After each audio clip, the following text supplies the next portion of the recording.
finishes, the better. Not having to re-dip. This is what I want. Sin doesn't matter. Screw that guy. Main character, whatever. Doesn't matter at all to me. This is why I'm here. This is why we play the game. The helmet is on. This is crazy. This is going in, seeing your opponent is Chipp and going, hold on. It's like rock, paper, scissors, going, oh, you threw paper? Hold on 1 second. I threw the wrong thing, bro. Let me switch. So the Potemkin coming out for Supostus, getting the knockdown. Oh, 6P a touch early. Definitely like the idea, though. Trying to be preemptive to stop these dashes on the rope, but there's the overdrive. Hard knockdown coming through.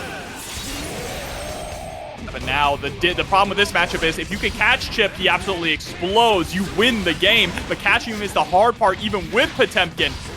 Yeah, 100% agreed. And somebody in chat just nailed it on top of the head. The legendary 10-10 matchup. Both players winning and losing simultaneously. This is Schrodinger's matchup, 100%. You're winning until you get pop bustered. Things get a little bit messy. Even just like that 2S, that was a near, it doesn't seem like it, but that was a near-death experience for GIBBY. A 2S that staggers you and we close the distance, that's terrifying. Also looked like a little bit of a mess up there on the Kara pop buster attempt probably. Was definitely trying to go for it, but now has a knockdown in the corner. Just goes for that 5P. Pressure you. Take your damage. Well, that still has meter afterwards as well. Garuda taps the dust. Oh, just bops him on the top of the forehead. Takes the kill. Beautiful there. And they even rounds now. A 10-10. 10-10 matchup here. Literally, I mean, Supostus was able to land the hit, and then GIBBY didn't get to play the game. But now there it is, the 5K into the 2D, putting you in mix-up city. Okay, positive bonus. Okay, 6P, breakthrough. Yeah, this is almost like a matchup of who gets the first knockdown, right? GIBBY just running full power, goes straight for the super to punish the slide head. Are you kidding me? Oh, a great call out there. Leaves him with just a touch of life. Good block in the Alpha Blade, though. And now an opportunity. Close dash catches the backdash, but we're too far to punish the burst. Oh, he just 6K'd the Shuriken, but gets tossed. Unfortunate. GIBBY there, able to secure game number 1. 6K on the Shuriken is beautiful stuff there. And as you said, the distance close and the right timing. The whiff JP as well was interesting. No anti-air from GIBBY, but in the end, it doesn't matter too much. We're still good. Just gotta be careful here. He's gonna be stuck up a brown river without a paddle very soon. But the payday bracket. GIBBY coming in with a very strong Chipp here, doing a good job just kind of controlling the pace of the matchup here and staying out of the danger zone of Potemkin. Oh, yeah. Oh my god, the danger zone was getting a little bit close there, trying to bring it to you, looking for the armor, but again, Chipp, and the way that we're able to approach, things have been pretty easy to deal with so far, even on the air-to-airs. Yeah, I like that Alpha Blade also to take the corner. Ooh-oh! Burst is going to be blocked, but no punish there with the 2S, unfortunate. Oh, love the RC. Delays against the J2K, ends up with a cross-up, a close slash finds the mark. Massive damage to come here. We're just barely going to live this. Oh my god, the hard knockdown too. Supostus going for the Kara, but the YRC comes out. Hammerfall with the armor, gonna be able to take the round. Especially because we had just built our 50 meter, it's well worth it to risk it on the armor. And there we go, 2P into the Wild Assault. Tries to reset with the 5P though, doesn't quite work out, and that's a 5H counter hit. And now you're putting Mix Up City once again, 2K, 2D, just trying to keep the turn going, catches the backdash, but it doesn't knock down. Nice. Do not let those turn steals go. That's how Pop makes his money. Oh, into the RC, but does get clipped by the 5H. That's unfortunate. It was a really good PRC there from Supostus, and an even better back throw proxy. Oh, you're dead. Deflect shield there? Oh no! Missed the first 5K. Would have been able to actually get the kill off of that confirmed. Nice idea with the mash 5P as well. Trying to go for the Rekka. Whiff punishes just a touch too far. 6K into the low. Very nice in the 2K 2D. Again around a piece. But this is such an important round now for Supostus. Has burst available, but you cannot allow GIBBY to get up on you 2-0. That's too tall of a mountain to climb. There's the burst. Doesn't want to get sent through the wall. Knife edge chop. Oh no. We could have died there. We didn't actually spend the meter. We still have 50 bar, though. Yeah, it might be for a YRC. Nope, Zed goes for the PRC to keep himself safe. Nice. Snatching out of the skies, bringing you down with the guard break. Back Mega Fist just to a main. Very, very smart. A lot of times, especially if you see the rope, that can be a really good, like, not completely non-committal, but a good way to, like, rep a hitbox without being too aggressive. Just, even if you don't car it, just representing that, it kind of stop signs Chipp a little bit. Yeah, I mean, it's a backwards moving hitbox, right? And with Chipp wanting to constantly move forward, it was a very good check there from Supostus, now finally able to tie things up 1-1. Also, chat saying, Unika is basically Dizzy and Kai's daughter. Not basically, bro. She is. Oh, yeah. She just is. That's a healthy marriage, bro. All right, close slash into the 2S.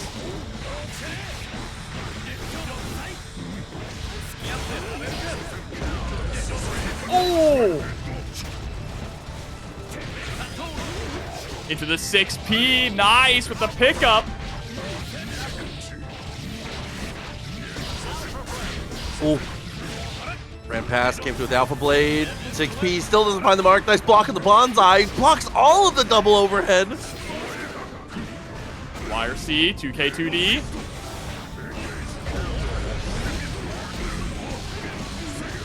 Oh my god, nice routing. Closes the distance. And a pot buster to close for the kill. Crazy. And now Supostus finally one step ahead here in this matchup, but gets clipped by a big old 2D right off the bat.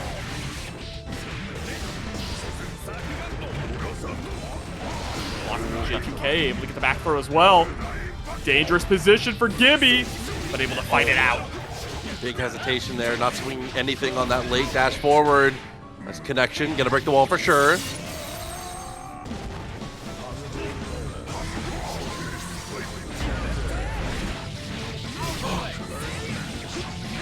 Oh no. Yeah, I'm a little worried. Still okay though. How are we still alive?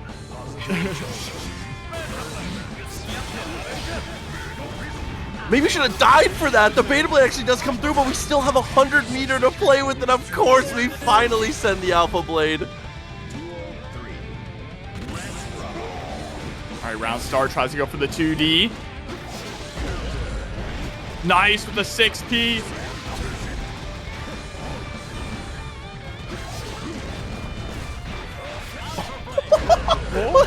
Was that a response to the attempt at the rope?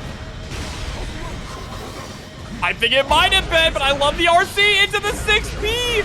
No, not able to get with the 5K on the tumble, though. Oh, that's a horrific whiff. Great for GIBBY, though, to escape from the corner. Damage finally starting to add up. Drops it when it gets to the corner. YRC, the close slash catches the backdash. There we go. And now Supostus of the River here. Up 2-1. What started off kind of rough, right? They only had one really dominant round. Slowly but surely, they have gained ground here.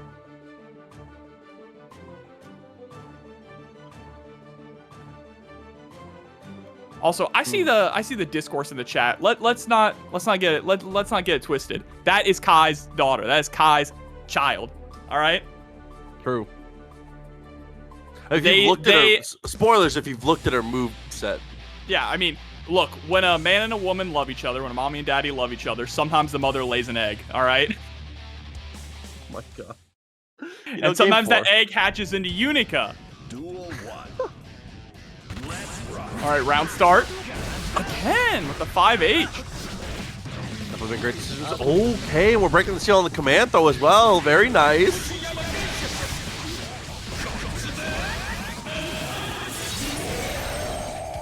Hard knockdown. Oh, it's trying to play more of a footsies game now. I like the distance that GIBBY is trying to keep at that 5H range.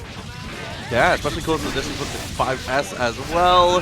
Everything coming up extremely smart. Now, I mean, even a throw will do it at this point. That's a pretty dominating round. Well, It's gonna take still, both of them still have full burst though. So, you know, opportunity for an explosion potentially here. Nice burst. I like the aggressive burst there from Supostus. Oh no, I wonder what we were going for there. Might just went for a crazy read on dash, which I definitely would have respected as well. Instead, it's going to be put into the corner. The 2K2D is going to connect with the OTG. Just block. Keeps GIBBY close. Yeah, I'm trying to get him the prayers up. So good though. Continues to send the bonsai. Has gone for the double overhead every single time. This time finally cashes in on the low. Oh, the JD connect. Nice for the YRC.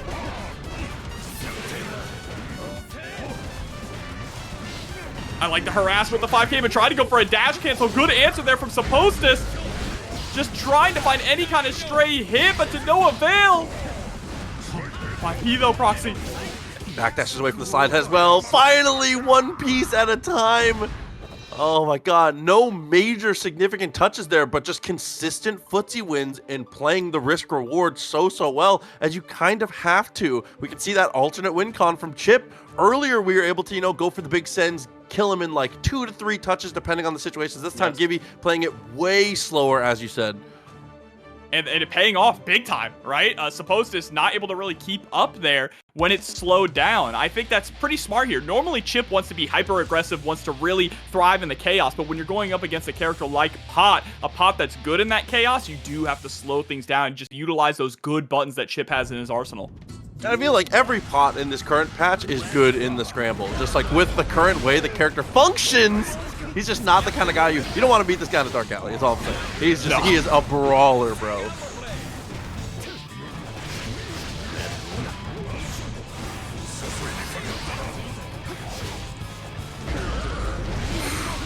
Okay.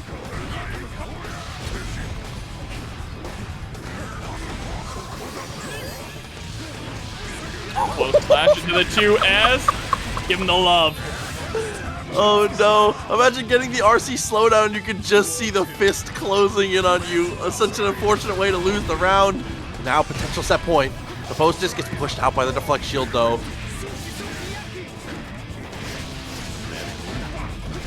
Gonna go for the OTG. No, instead just decides to hop right back on the tightrope.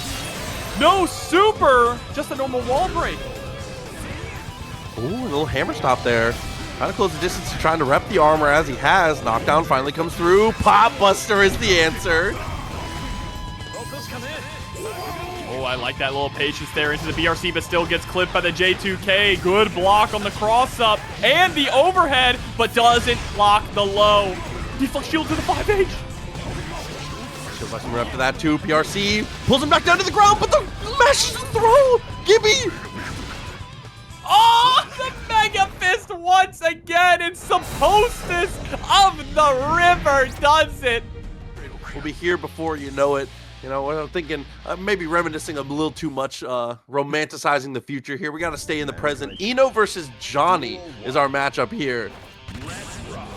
A lot of people feeling good about Eno, or at least, you know, kind of coming back to Eno ever since we saw that win from Daru at EVO Japan, right? Showing that this character can thrive in the right hands. Darkshot, I'm currently accepting no questions about Nix and 7. Thank you, though. You can talk to my agent. Next on the double overhead, finds the 6H. 6H, not normally the combo starter you see out of block strings, but we'll take it. That's about as good as it gets. If you need to learn about Nix and 7, go ask Rome himself. No, let's stop harassing TNS people about the Knicks losing, bro. Let's move it along. Nice wall break. Moving along to the next stage here with that bar slash from Wrist Candy with the knockdown. Staggering that pressure to get the guard break. Goes for the Insenga, but the BRC allows Shockjoc to see it coming. It's extra fucked up because I'm not even a Knicks fan. You're just harassing me. That's crazy. Close slash, follow up with the Dany. Very nice. Sets up the card. It is a little too far for the instant overhead, though. Oh, what a pickup! That was crazy with the 5K! But the YRC there from Shockjoc. Trying to create that space. I love sending out the note. Antidepressant scale. Oh, we've gone for strike a couple times in a row on those big dashes. Maybe time to cash in on that throw a little bit later. But for now, we have to weather the storm. And unfortunately, the roof is blown off. Oh, just goes for the double overhead, and it's gonna connect. Shockjoc taking game number 1 here with the Eno. I think Eno's got the sauce. I think she can do it. I agree, and I'm also glad that people are starting to come back to the character a little bit, like you said. Sometimes it just takes a champion of the character to step up and remind people, like, yo, this character's nasty, I'm nasty, you can make it work. I've actually not seen a lot of Eno versus Johnny, though, so it's gonna, hopefully we can see a little more of the interesting interactions here, because I feel like I'm learning a lot. As Aboii comes through with the 5 big ones. Good to see you, homie. 6 months on the Prime. I love it.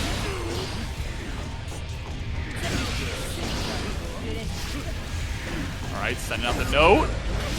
I like that backdash there from Wrist Candy, able to catch Shockjoc with the counter hit. Good whip punish there with the far slash as well. Into the guard crush, walk up, throw, nice and cool. Johnny's tight. I really like the walk up as well. Like I said, finally starting to cash in on the throw a little bit here. So now that we've mixed things up a bit, that strike reward potentially going to come through, but a nice conversion with a Psycho Crusher off that little mid-range poke. Oh, goes for the OTG there into the IAD. That's something that you can kind of do. It's super fake, but because Eno doesn't have a reversal, you can really pressure her in situations like that.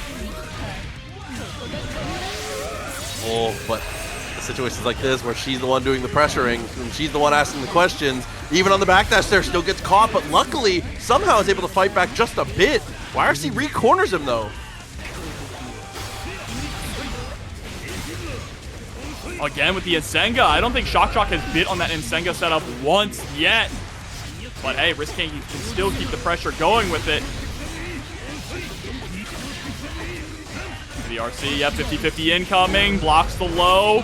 The defense finally gets cracked open, Prox. Nsenga, I mean, we were overdue. Definitely respected. The 3rd layer coming out in the strike throw that we've been seeing so often.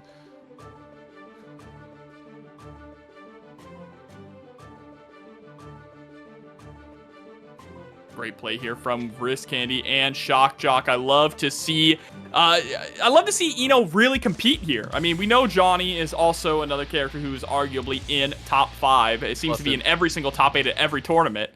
So seeing a character like Eno, like honest Eno, be able to hold her own. I took psychic damage having to necessarily agree with honest Eno, but I kind of agree with you, honestly. In a game like Strive, Eno is honest, and that's kind of terrifying when you think about it. Oh, that change of pace. Oh, unfortunately, HCL gets ducked, was much too high. Super's not going to get there. Reversal timing on the stroke finds the hit. We're back in the blender. Oh, it just goes for the plus frames there. With the Fortissimo, going to be able to get the wall break, but because we use the Fortissimo for the pressure, we don't get the hard knockdown. BRC didn't get the slowdown, wasn't quite close enough. Still had a card on the table, though. There's the throw. Layer 2. K2D. Beautiful pickup with the low into the RC. That should be another round here. The vertical, or the horizontal chemical love is going to be enough to close out the round.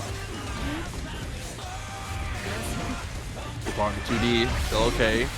Those mid-range situations, not what you want to see as Eno. You do have HCL, but again, we've seen Johnny is able to crouch low enough to deal with a lot of those situations that you can put up. Eno, you got to be a little bit farther away, or you have to commit to the CQC, but closing that distance, committing with a hover dash against Johnny is so difficult. It is, and that 6K, just a jump scare button as well, able to close the gap.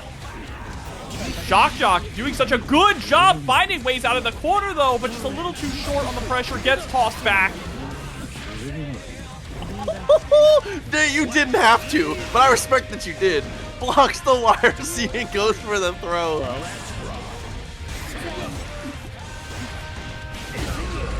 Oh, it gets blown up by the Nsenga set play again. That's why you never try to throw against Johnny, is because of that.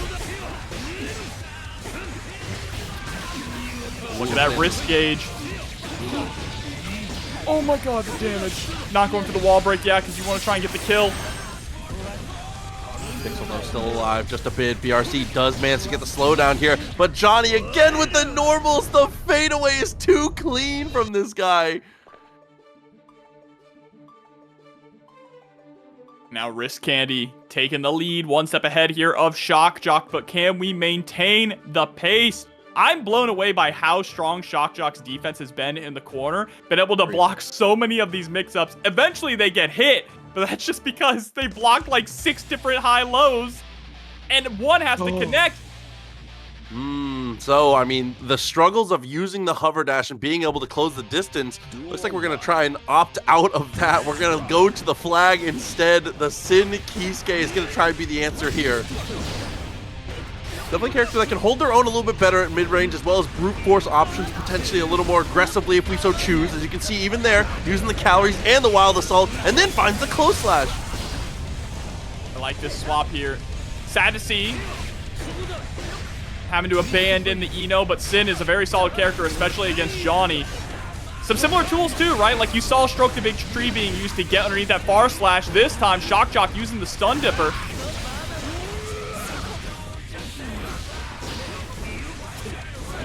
Close slash to the 2S. Oh, the JS. Nice confirm as well. Had the meter for the instant overheads, you already know. 5K into the dash cancel with the misfinder as well. Beautiful execution on the routing.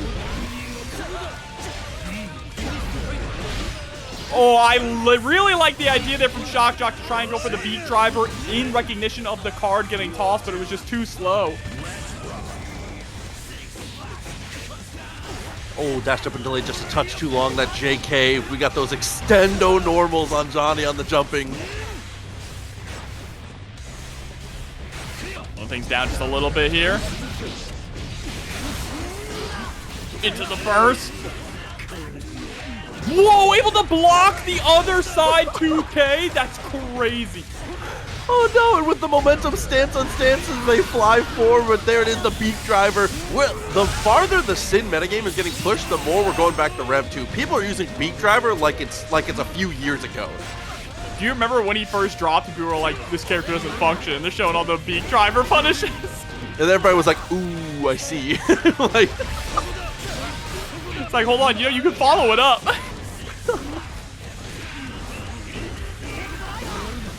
Beat driver going for the follow-up there again. This time it pushed out far enough. Chasing down with the close slash anti-air. Oh no! But extended too far with the wild assault. Wasn't able to get the second hit. Yeah, pushed him a little bit farther forward than he wanted to. Gets too close to the sun. Of course we DP. Why wouldn't we? We're Sin with calories. You think I'm gonna wait? Damn right. Dash up into the throw. Punish there for Risk Candy. Gets the close slash into a blue beat confirm. Oh my god, it hurts. The pain.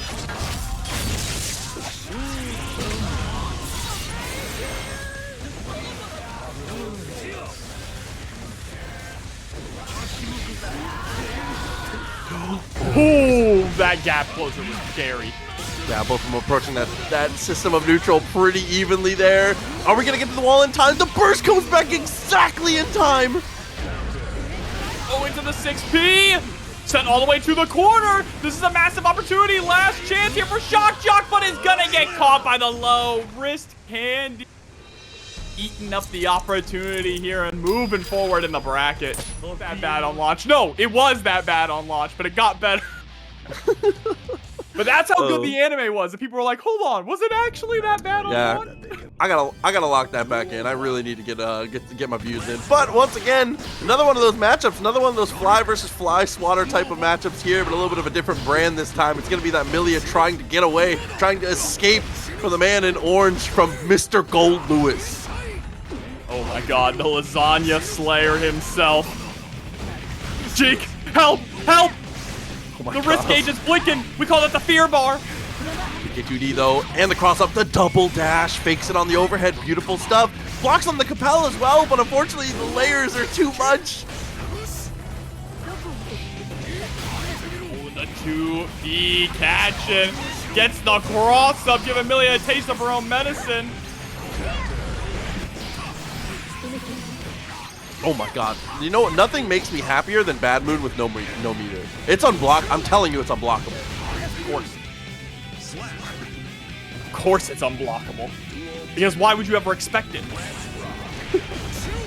Somebody in chat was asking, by the way, Guilty Gear anime on Crunchyroll, Cyberpunk on Netflix. Check them both out. Super good. I can't speak for Cyberpunk. I'm blowing smoke out of my ass. Just got done griping about how I haven't watched it yet. Might be watching someone get shredded here, though, in a second. 2K2D. There's the burst. Send out the laser. Oh no, and it finally finds the hit. Couple behemoths, 50% life, mad casual here for Goldlewis. You know, this is just what he's built to do. You're dead! You're dead! There's the burst! Just barely staying alive. Back down to earth though, sets up the... How? How is that hitbox that vertical? I thought she cleared it. JS is a button blessed by God himself, Daisuke Ishiwatari. My God. Moments like the ref gotta step in, bro. I don't know what he's doing. You There can't ain't just no let ref, this go bro. on. This is unsanctioned. Oh my God, bro. No holds barred. Oh my Round God. start? Round start. Yep, round start with the slow overhead behemoth there. Able to actually catch the backdash. Has the most range out of all his behemoths, I believe, other than maybe like 624.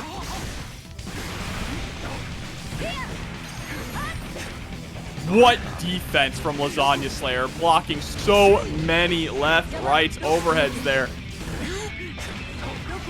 Oh, tries to stick out with the Cryptic 6P as well. Arm is fouled twice in a row. Burn it down seems to be the choice.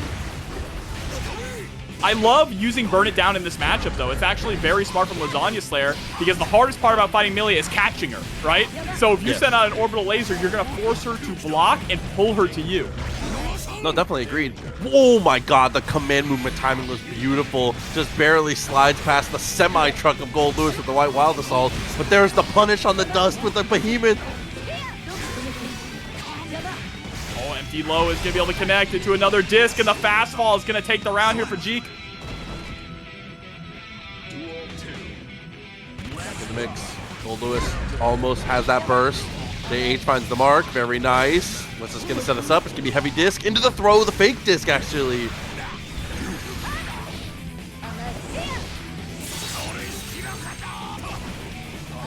Wall, positive bonus now. I like going for S-disc into the RC.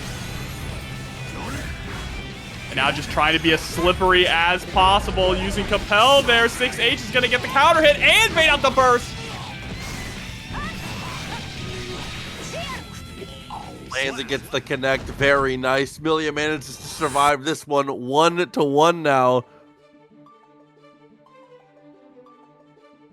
We are still so early in this bracket, and we are getting crazy matches. That's the thing that gets me about Strive every single week, is right from the bat, these players come out swinging. And it's just... And this tournament is just so damn top-heavy, too. The amount of players that we have. Again, when you look at the quality, it's almost 200 players. But the number of names, bro, it's like what, like 80 notable players? This must be a nightmare to see, dude. Shouts to the TOs, holy moly.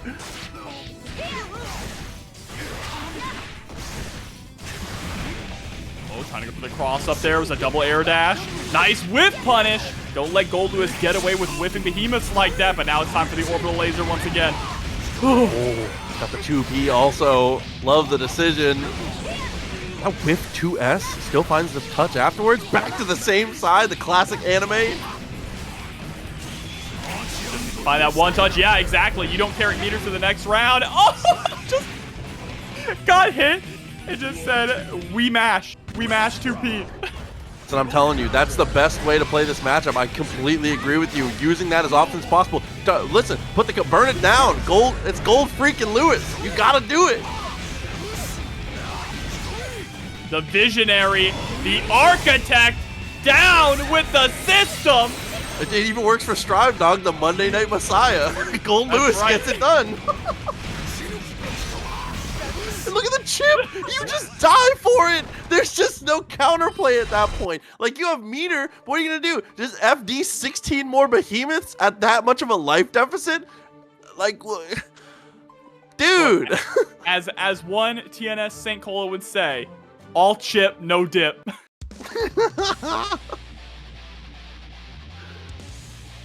Now we're jumping right back into a Lasagna Slayer, 1 game away from moving forward here in the bracket. That was just, yeah, that was a checkmate scenario if I've ever seen it. Okay, there's a knockdown though. That's the hard part. Again, it's just Millia has to play so well in this matchup. No mistakes. You just can't lose to anything. Any behemoth really is just a round ender. Even like that White Wild Assault. If you guess wrong on the next interaction, you lose 75% life. Yeah, and you have to do death by 1,000 cuts for a lot of what Millia does in this matchup, right? Obviously, Millia can get consistent damage, but that's off of things like counter hit 6H or bigger hits after building up risk. It's too scary to be in the position to get those higher rewards. Yeah, against Goldlewis, you're just trying to fish for that 5K, 2D, or that far slash. Does get dropped right on top of the drone, though. Missed on the behemoth. That's the second least on life here for Jikh. Winger! It's not going to kill. Oh, just enough. With the big body, and especially that being one of the lowest damage supers, I was with you, to be honest. That was not looking good. I'm just used to it literally never killing.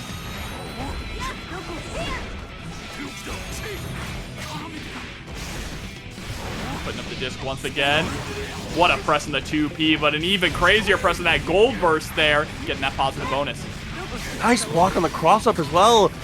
As we said, Lasagna Slayer's defense has been extremely impressive, but you just can't block forever, and Jikh is so persistent with the way that they press and the way that they pressure. And all this just FDing here from Jikh, trying to hold on to that life and also push Lasagna Slayer out enough just to create that space to finally play the game.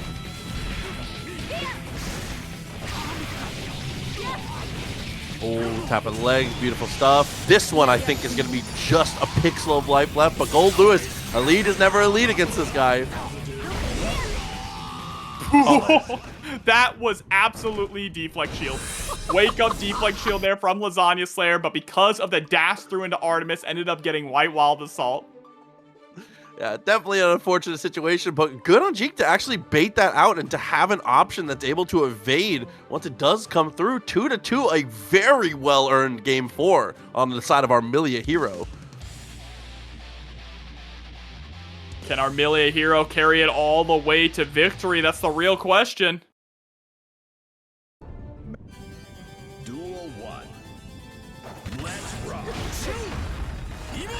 That is, again, the scariest possible way for a round to start. You just see the cartoon shadow at your feet getting bigger as the behemoth is on the way. It's like a Wile E. Coyote anvil, bro. Yes!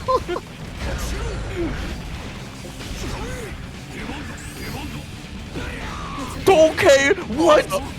That was scary. I don't even think Lasagna Slayer was ready for that one. Just tried to roll with the punches there. And now gonna have to roll with these punches. Backdash, though. Jesus Christ. The same behemoth 3 times in a row because why not? And of course that's the rest of your life bar. Of course it kills.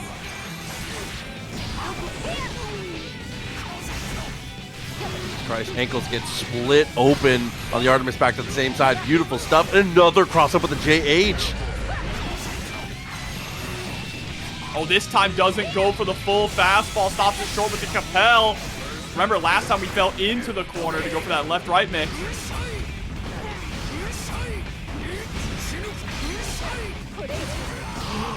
Yeah, that was 80% of your life right there.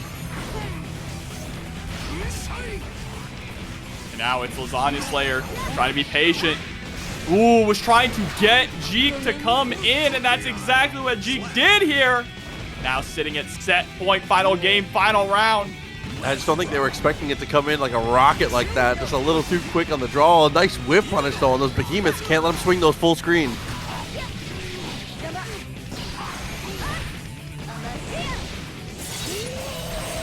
little reset as well. Ends up with 50% life off the table and now has to back off to try and avoid the drone. But a command dash to get it straight through. Far away to try to go for that 2K. Send out the drone. Oh no, but got clipped on the other way down. I'm wondering what Lasagna Slayer was pressing.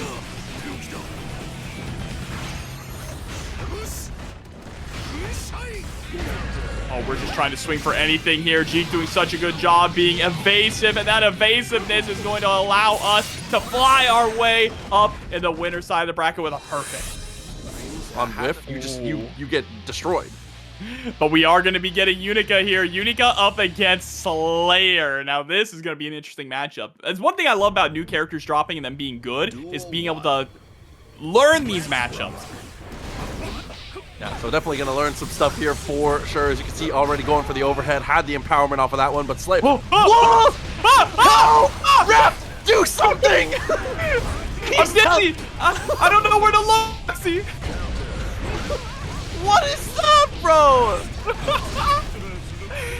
Yata is a Slayer player through and through. Gets the knockdown into the OTG, but there's the DP. Nice follow-up, does find the overhead. Love the dash forward as well. The follow-up on the H leaves you very plus. Oh, but the PRC tried to dash backwards too, was expecting a whip throw. DP, get off me. Oh, the 5H actually trading with the Mappa Hunch. Wow. You have to FD. You have to FD. If you block anything here, you will die, or you'll get whip punished by a pile bunker. Are you okay? Back S makes room, finds the connection. Too far for 2H though. A little unfortunate, but still okay. 2H! We're not too far for this one. Oh, but there's the burst that's actually gonna push Yata into the corner. Yeah, this is going to be an interesting matchup, right? Aneema is trying to harass with those big buttons, those great buttons from Unika. But the problem here is that you mentioned before, when she whiffs hard. And Slayer can take advantage of that with things like Pile Bunker and Mappa Hunch. Yeah, already seeing it. That feels like the standout portion of this matchup for sure. And Aneema, another thing that we have to see is we got 5S into 2S. And then we went for the overhead. You have to dash there. If you dash there a lot of the times, it is so it's not a true block string, but it catches jump better and leaves you in a better position frames wise generally. So a lot of the times you have to go for the dash cancel in those moments. So leaving the gap is well worth it for the potential reward for stopping escapes. Maybe not against Slayer, who is not a character that's going to be looking to jump out of situations like that as often, but definitely something to look out for. Yeah, and also, if you're not as familiar with Unika as well, anytime you see any of her attacks glow blue, that puts her in a state where she can do enhanced special moves, right? She has these unique command normals. Command normals that allow her to go into this stance. She's a stance character in a weird sense of the word. Yeah. More just to empower the special move she already has, but the counter hit finds the mark, cancels immediately. 2 hits, 2. Yep, Mappa Hunch right on in, teleport to the other side to blow up the DP. Bro, I'm getting dizzy. All right, the Daughter Dipper, that is going to be safe because it was enhanced. There's the back throw. Smart. Yeah, that's something, shouts to LK, watched his video, something we saw a ton is that when you do find knockdowns, a lot of the time, a micro dash into stance, into the meaty empowered fireball, a lot of the times is your best option for mix-up. Yeah, it's something around like it's over plus 10 for sure. Oh, that is an unfortunate trade there though for Aneema. Yata pushing her right back into the corner. 2H had to do it to him. I like Gun Dipper, chat. That's a good one. Gun Dipper's very good. BSU finds the mark though, take a bite out of crime, and now looking to potentially close this one out. 2 games straight, maybe for Yata. All right, harassing with the double JDs. Gun Dipper is good. I won't lie, that is pretty good. And that weird jump arc of Unika does allow her to get those really unique mix-ups with that JH, but right now, we're not doing any mixing up. We're getting set through the wall. Cross it up with the 2P. I love the idea. Empowered gun once again. Flips on pass, but the close slash for the follow-up. God, the 6H breaking the wall. Yata does get clipped on the far slash. There's the greed sever. Too far away, though, to actually pick up the confirm.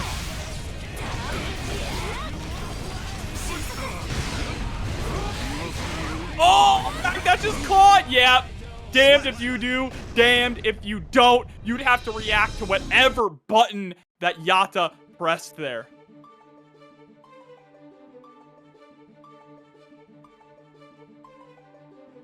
Oh, God. 2 games already off the table here. Yata doing a great job of showing the portions of this matchup that we were worried about. One of the things I was going to highlight that we haven't even needed to see is I feel like Mappa Hunch is like built for whiff punishing a ton of the normals coming out, but Yata's just been in CQC asking all the questions. We haven't even needed to get into the whiff punishing. So Yata's showing that you don't need a big motorcycle gun sword, all right? All you need is your hands. Respect that, listen. I respect the 15 coming through from Onday into the match room as well. Thank you for the support to the players.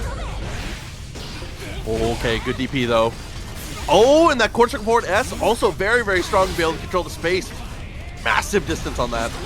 I really like just shooting the laser there, zoning with that. Slayer's not going to be able to close the distance without an IAD there. Oh my god. All right, far slash slide on in. But he's going to end up getting punished for it. Set point now for Yata. I liked how we were going. Once we escaped, now, yeah, I like that. Gets the whiff punish. Use those jumping fireballs a little bit more. JD into the fireball cancel is actually working out really well here. Uh-oh, but that life total might be evening it up real quick. Blocking the DP. Universal 2H. Proxy, help! We live this, though. At least. Through, got the BSU, YRC into the knockdown.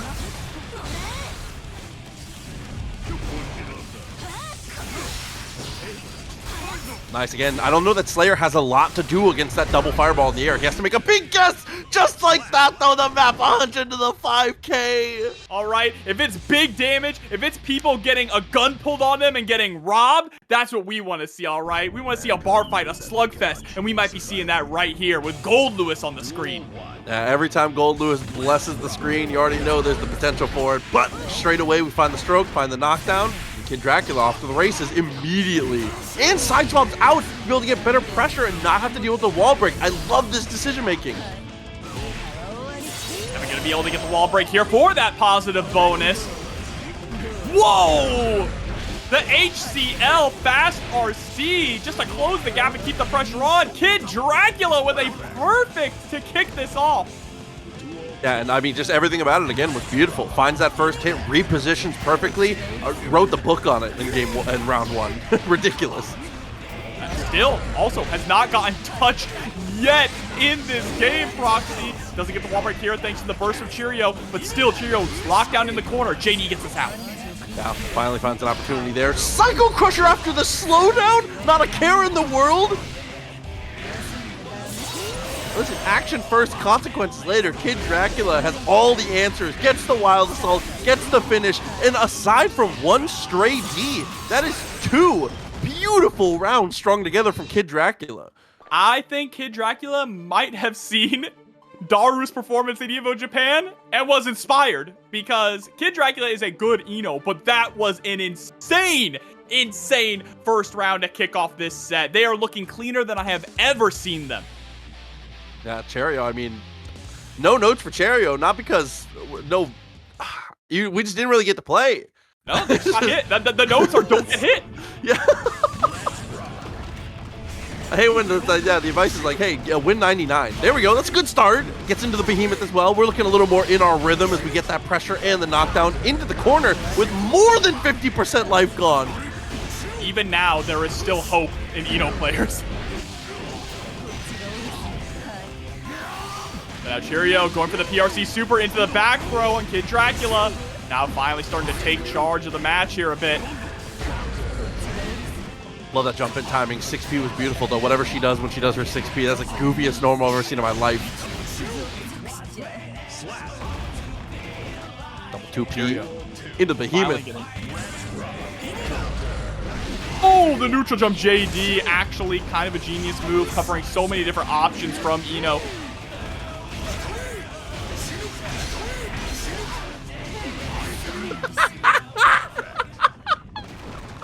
What do you even what how do you even commentate that? Like what can we add to the situation that Cheryo has not already just done that you all can see with your own eyes? It's one of those just shut up and enjoy the moment, you know what I'm saying? Sometimes when there's some things in the life that don't need, you know, it's like those beautiful moments when you're taking a walk with your significant other and you're just watching the sunset. When you're watching Goldlewis string 4 behemoths together, some things don't need words, Jobber. Ooh. But Soga Boy coming through does deserve a shout out with the raid. Thank you so much and welcome in. Time for another top 48 qualifier as Cheryo is starting to gain traction. Appreciate you, by the way, Unika. I see you with the sub, homie. Thank you. With the flex shield. 2P, of course. The elbow is beautiful. The anti-air is immaculate. A big step forward. Cheryo takes the round.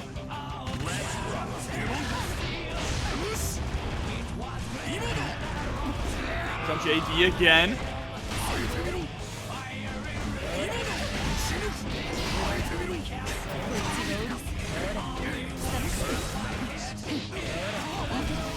K2D goes for the Oki. You have time to just run that set play. That was kind of nasty to the other side, but man, JD's been the moneymaker button here for Cheryo so far. Oh no, not gonna find the mark. The burst timing keeps in the corner. A nightmare. YRC had to be the choice.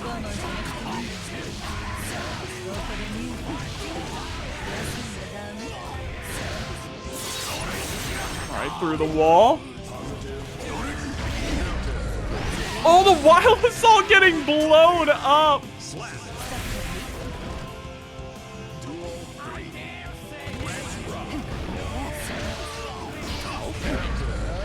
Overhead's gonna connect there with the JH. Big pick up into the wall splat.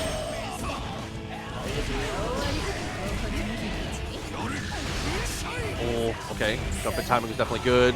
Trying to go for the big Millia stuff. Slowed down on the jump in the worst possible position. To be in the startup of your jump as Goldlewis when you get slowed down, that is a nightmare. Being in this position is a nightmare as well. On your back. Oh, yep, setting out the drone, making it difficult for KidDracula to approach, but still navigating neutral incredibly well and not getting locked down in the corner. That was massive for KidDracula. When the hop was clean too. I'm gonna say, we have been putting on a movement clinic so far. Does get the punish there as well. Yeah, the last 10 seconds of this round, we're drifting. Full drift, as you know, dude. I could hear the Euro beat. It plays out of her hat.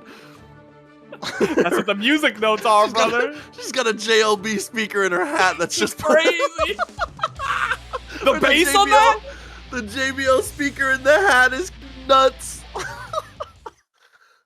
KidDracula, the gap technician, trying to get over the gap into top 48 winner side. Let's see, chat knows. That cross up too far. It's not even a speaker in there, bro. She's probably got a whole ass amp. Where do you think the music from the guitar comes from? No, you ain't wrong. The one place she uses her powers for good. Delay on the overhead. What attack! And just giving up a little bit of space. I like that. Don't get too greedy. Just create some space. You have the life lead. No need to overextend or else this can happen.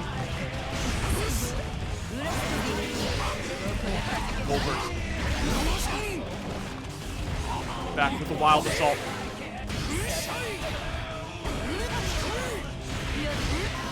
Oh, you're dead. Oh. Yep, absolutely. The second I saw that behemoth hit, I took a glance down at the meter, and there was just nothing else to say. You already know the life bar gone. This might be another game 5 here. The way the Cheryo is bringing this back. Tries to go for the jump in and almost finds the mark. Has to slow down for the HCL, though. That life bar may have been gone, but it's not forgotten here. KidDracula with a beautiful back throw. A little bit of a delay on that JD to actually catch the back dash. Very well done.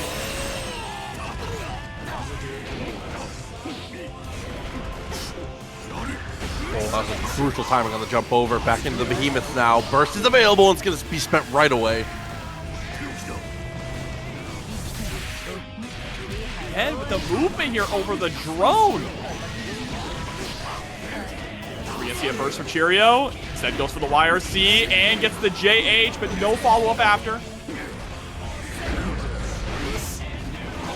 Reaction, the Krypton 6P finds the throw as well. The big headbutt to end the game. Game 5 between the two in this top 48 qualifier. Throw was the correct play there for Cheryo. With that, being in that situation where you're dying from one touch, KidDracula just held FD. They were 100% ready for whatever behemoth was coming, right? Ready to react. Their mind was focused on that they forgot that throw was a thing as well. And to be fair, they've gotten kind of eviscerated by some behemoth typhoons in this set so far. Yes. I mean, that's... Well, it's like a meme across a bunch of games, right? But like sometimes you gotta take the throw. You know how it is. It's a part of life sometimes, man. Duel 1. Let's rock. Right away stuck in the overhead. No perfect, no pressure. Gold burst from way too far. That was ambitious from Cheryo. Oh, faking out the overheads. Able to land that low.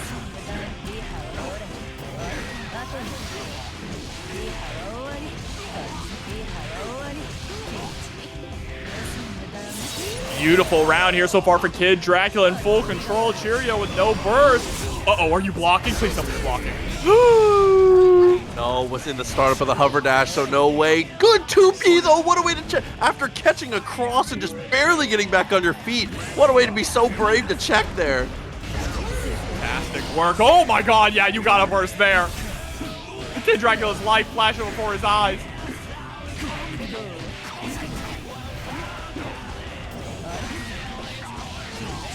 Oh, and the 2P after stroke the big tree. What a frame trap.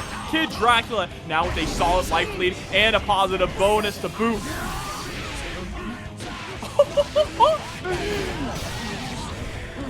Such clean routing. One more mix is going to be able to decide it. They've got a 100-meter too, and nope, there's the PRC.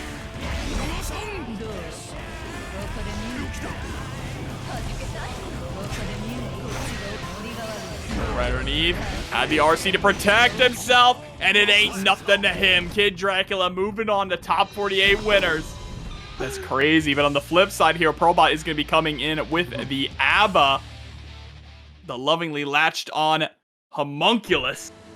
Duel 1. Yeah, and getting us started here. This is a matchup that can get out of control pretty quick, depending on how quick you can get transformed. Well, there it is, right on bat, right on cue, I should say. Now things are starting to get out of Aboii's hands. To be able to get the wall break with the key grab.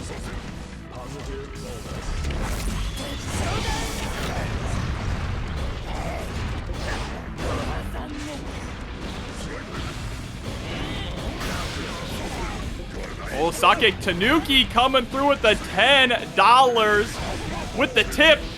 Calling for some Zappa? I agree. Right now, all we got is A.B.A. There's the back throw from pearlbot.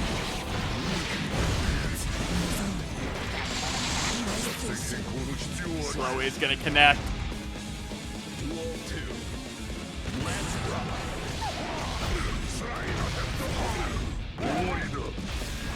Pop Buster, break your back. And Paracelsus is too. Nice backdash into a back throw there, though, from pearlbot. Oh! That was a great poke. Unfortunately, unable to convert off of it. Aboii with the armor and the 5P. Still gonna get thrown. Hold up, 6 to the wall, doesn't have to think, doesn't have the meter for it, but it's okay, stance on stance, going full with jealousy into the next situation. And again, Donzai, the follow-up, it's just too much. Stance on stance one more time, and again, that quick little wall stick to be able to get the extra damage. I think that's actually going to be the difference maker. I think this kills. Oh, and it does! Big bodies ain't gonna save you here. Listen, A.B.A herself is not a big body, but with Paracelsus in the mix, the two of them combined, they have the big body energy, you know what I'm saying? That's a lot of weight. Sure. That's a lot of weight, for sure. Listen, you see the indent that Paracelsus leaves when she's dragging this thing around? Bro, my back hurts watching it. But no, yeah, she is honorary big body. She belongs in the club. One note to the wayside already, though. Pearlbot doing a great job here. And again, I think this matchup is very difficult. If A.B.A's able to kind of weather the storm and never end up in a situation, as long as you're not blocking Garudas and close slashes, I feel like you are just in firm control and you can just slowly build your meter up, slowly play the neutral out. There's not a lot for you to have to worry about, I don't think. Not too much, except for a pop buster. Gotta be careful for that one for sure, but Aboii hasn't really been able to get into range.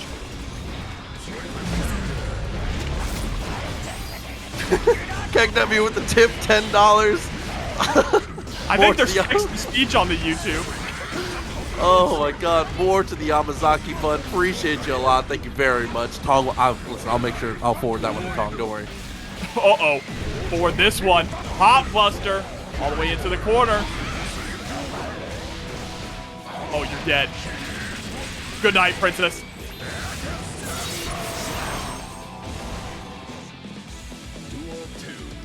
So all it takes is one hot buster to immediately turn the tide, and Aboii now starting to ride the momentum here. That's TNS 9 champion Aboii, by the way. Absolutely. Listen, the Koski robe came at a price here, you know what I'm saying? Damage is looking good, though. Opportunity, especially with the positive bonus here. Tries to go for the 6H, swinging for the fences. I respect it. You're up in the count, you're still going crazy. What with the PRC into the Pop Buster? Good God. And Aboii able to tie things up one apiece. Yeah, once we can get inside of that close slash range, or inside of that far slash range, past that range, I should say, that is where Aboii becomes incredibly dangerous. Yeah, again, the second you're blocking close slashes, the second you're blocking Garudas, the second you're having to guess whether or not we're going to frame trap with the flick, it's just your life is forfeit. But again, Pearlbot, for the most part, has been doing a good job of not being in those situations, abusing the Danzai, abusing the 2D in certain situations, you know, hopping over a lot of these things. You can't really slide head in this matchup either, which is a little annoying against what you would think is an immobile target. Yeah, it just becomes frustrating. It's Sisyphus pushing the boulder uphill, but the difference is there is a top of the hill. You just gotta keep pushing. So that's the thing. Players of Potemkin and of A.B.A, they're boulder pushing enthusiasts. Tried to go for the pop buster there, but unfortunately the frame kill didn't quite work out the way we wanted. JP can make it devastating. Oh, yep, getting plenty of time to see that Garuda. Watching the plus frames coming straight to your eyes.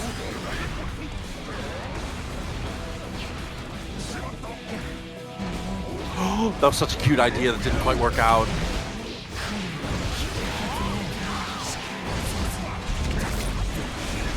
Coast to coast there. Overhead is going to connect and going to secure the wall break here for Pearlbot. Straight into the super. Look at that jealousy gauge. Oh, yeah, and with this much jealousy gate. Okay, this burst is actually a little risky here because, yeah, you can just dash through it. Even on the tech throw, we're still in there. That tech throw was crazy. I thought Pearlbot was going to be forced to block in that situation, but they're able to get the hit, secure the round here, and now we're in the tug of war. Actually, there's a knockdown here. Look at the jealousy gauge, too. If we find the transformation, this might be the round, but there we go. Gate crashing with the armor.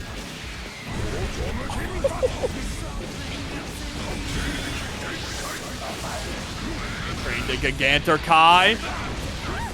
Oh my, you're kidding me. You're kidding me.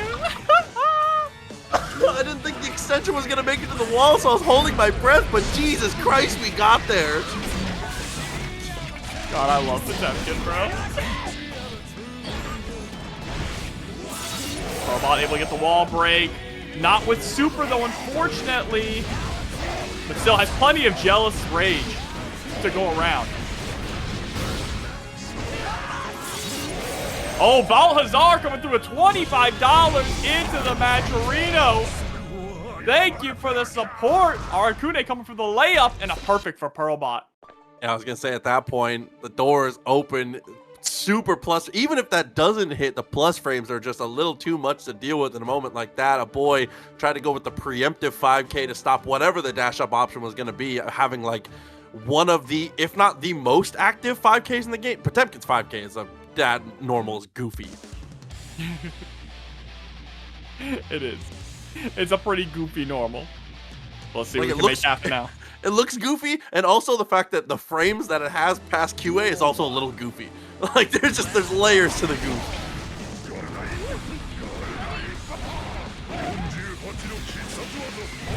Damn. Again?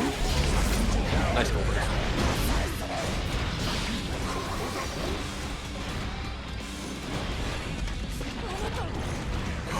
Triple timing had to delay just a bit. Garuda into the 6K. Reversal supers blocked! Whoa! Into the pod buster!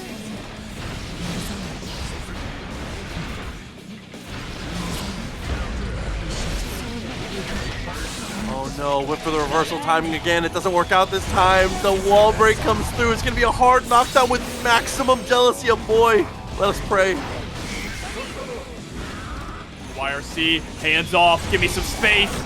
Forced to block though. Born to press. Oh, and unfortunately, deflect shield's not gonna let you escape. It's gonna be the super one more time, and unfortunately, this gooey boy's gonna take the kill. Pearlbot 1 round away. She's so nasty with it. Trying to get to that top 48 winner's side. Oh, but the hammer fall break into a pop buster is a good start for Aboii. Early life lead, still has plenty of burst gauge.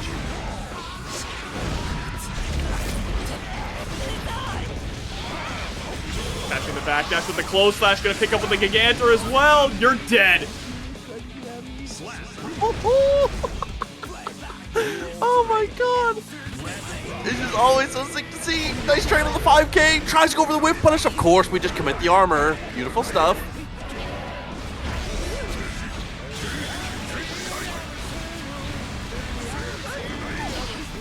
Potemkin got mixed? Oh my god, into the Potemkin buster. Deflect shield just to please reset the situation. Oh, okay. Opportunity finally arises. Jealousy up there. Plenty of meter to deal with as well. Hard knockdown? Absolutely. It's going to get us a transformation. Another lease on life. Watch for the burst, though.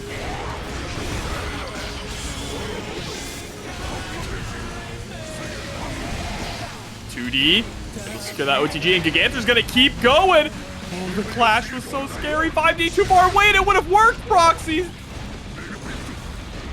Smart deflect shield here, but now no jealousy. Had the wild assault, and unfortunately gets the knife edge chop just at the tip. Woo! Oh, dude, and it's like a good defense from Pearlbot in the corner too. Blocked so many layers. Finally got caught by the 2D though. It's just another one of those situations, right? It's the Guilty Gear Strive classic. Blocking that doesn't turn into a return to neutral or offense of your own is just for the fans. But it's so hard to get there. It is with just the level of offense that some of these characters have, but we've gotten all the way to a game 5 now, Proxy. Only one of these players can move on.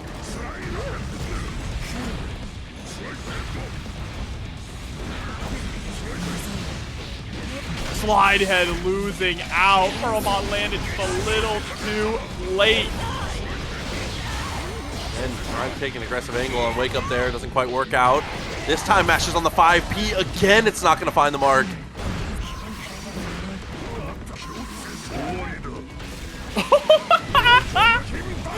Whip PRC into Pop Buster. I love this game.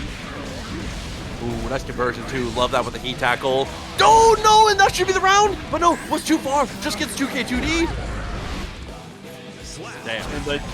Another round here, set point for Aboii. Mushu coming in with the tip. Thank you for the support.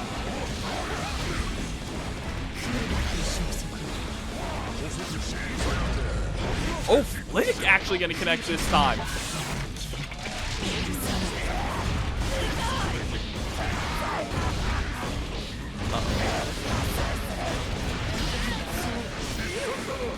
Abundance on your face, but the wire C comes out, trying to swing back.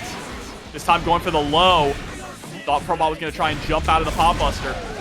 Marcy, no, tries to just re-stance, gets knocked down for it. It's going to spend a lot of jealousy blocking now. There it is. Finally, the Pop Buster hits. Oh, you're gone. That's it. Wrap it up. Pack them up. Aboii, move it on to top 48 winners. Potemkin versus Millia was literally just Potemkin would say, I'm going to mash 5P. What are you going to do about it? And Millia was like, nothing. Sorry. Sorry for being near you. That's my fault. Uh-oh, but there we go. S-Gift getting the knockdown right off the bat. I know Walter does have a chip. Definitely likes to play these live fast, die hard characters. And at the moment, it's dying kind of hard. I was going to say, 2K2D, FT to get out of there. Doesn't have to worry about the flick. 5K, 5P, excuse me, but the 2D counter hit finds the mark. Walter's going to use that as the green light.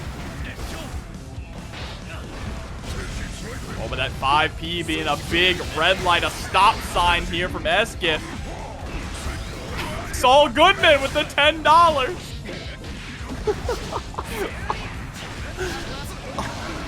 I love your move. That's a close slash. Keeping the pressure up. Wire C is easily blocked from there. That's just unfortunate timing. Pop Buster getting the first round for S-Gift.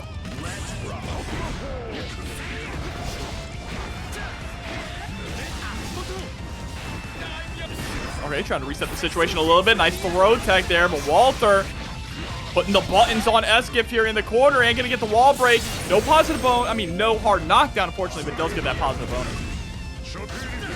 I think good attempt. Oh, we are just scouting for these whip punishes right now. Drops a confirm though. Leaving that damage on the table because Potemkin is a heartbreaker. You can't let things go because this is what happens in return. He accidentally hits you for 60%. Oh, but not an accident. Jikh coming in with the sub. Welcome back. Thank you for the support. Oh, backdash getting caught as well. The recovery of it at least, and Walter gonna secure the round. I wouldn't have hated a burst there, honestly. I definitely respect holding on to it going into the next round, but we had 50 meter. There was the potential to go. Trying to play the smart game, the long haul game.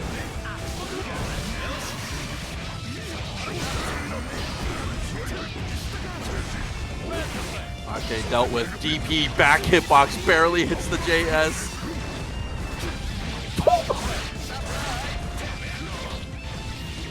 I cannot believe he tackle goes wide.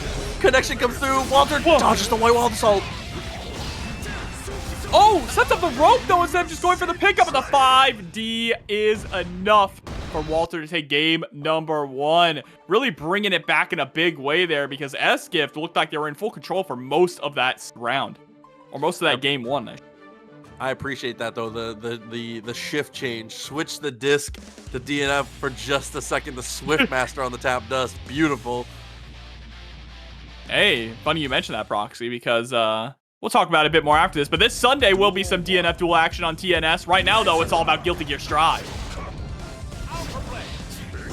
There. Yeah, absolutely. If you see them running on that rope and there's nothing else for you to really commit to, 5P, good enough. Bro, flick. The ultimate poke flick in 5P, all you need.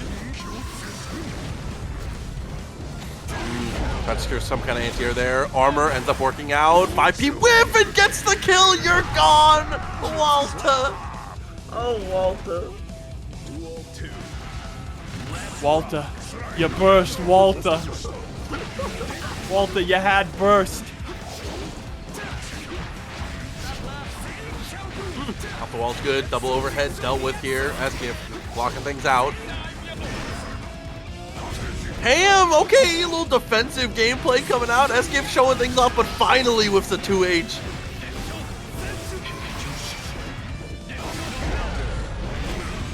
Oh, there's the armor. Armor it straight through. Tries to go for the pop buster, but Walter able to escape. Too slippery.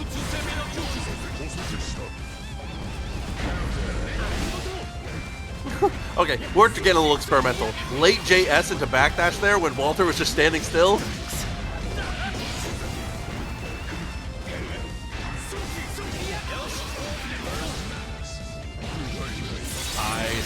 I didn't think that was going to do enough to kill. Very nice. I guess the scaling. It was second hit. It was low Rekka hit as the starter, so that makes sense.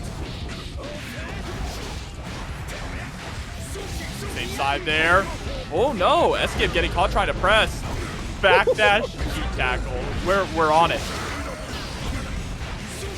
Oh, I thought we baited that burst for sure. The spacing looked a little awkward. Nice follow-up though, and that's the overdrive for a knockdown.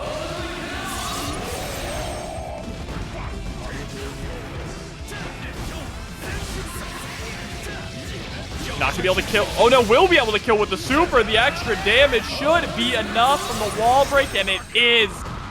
Walter up 2-0 against Eskip. All it takes to stay relevant here, the 5K harassment, as we're saying in chat. Chat is definitely correct. That's the way you kind of handle this. It's a button that's it's fast. You can confirm off of it. It's chainable. If you've already committed to it and you commit again, a lot of times you can break a lot of armored moves. 5K, man. Pretty good. Hey, I mean, 3 frames, that's like best in class. Very true. Duel 1. Let's rock.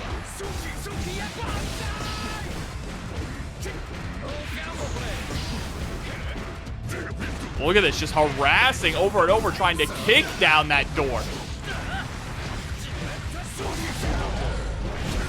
Oh. Oh, the 5P! What a sell there. I thought that was going to be a pop buster for sure. But there we go. Walter on the bonsai gets the hit, gets the burst out of him. You weren't the only one thinking that was going to be a pop buster. Walter was too. Got hit in those pre-jump frames.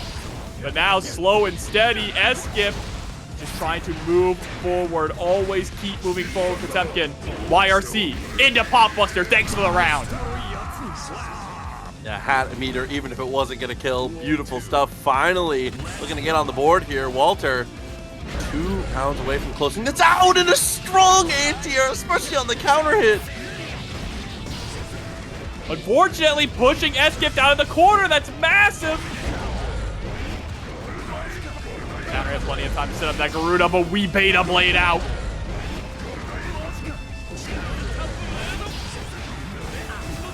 Beta blade again, showing no fear, because if one of those DPs is blocked, you actually just die.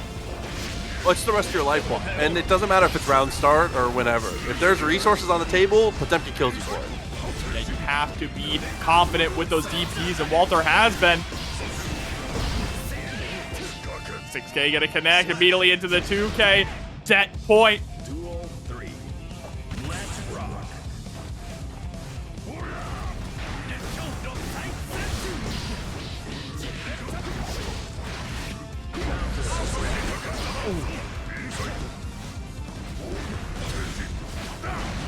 Still.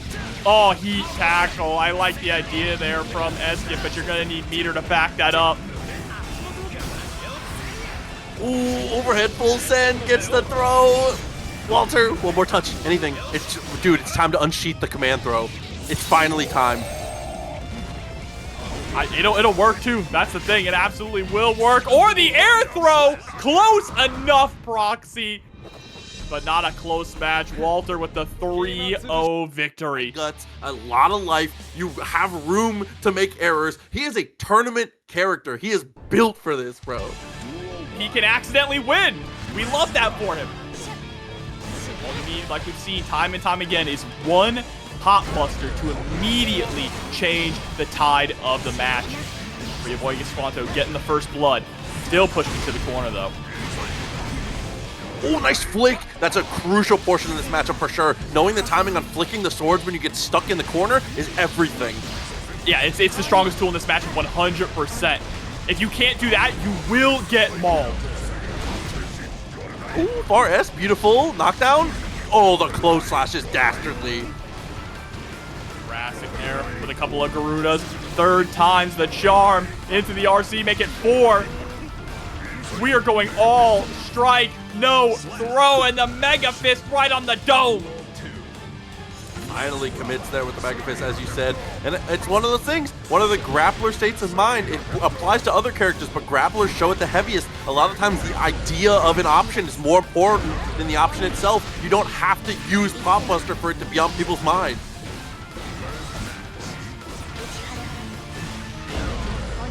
Oh no, the 6H. getting the burst out of Squanto right away. You have to expect, though, that you are going to see the Pop Buster sooner rather than later, especially after a whole round of just strike, unless Squanto really, really wants to build up that conditioning. Okay. And the empty jump as well. Beautiful. One more mix-up could do it here. I thought for sure that was another Pop Buster, but we're not going to need it. An RC, but doesn't block. Coming back, try to create space.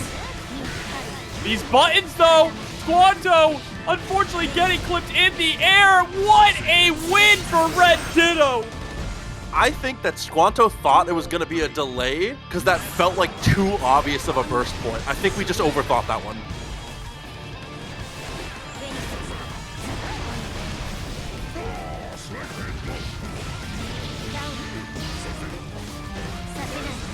Chase up with the JP.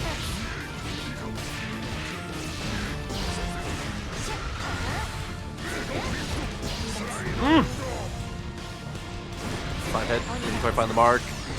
Still stuck to the wall. Deflect shield gets thrown. Your soul is mine. Still alive here, though, for Squanto, sitting on a ton of tension as well.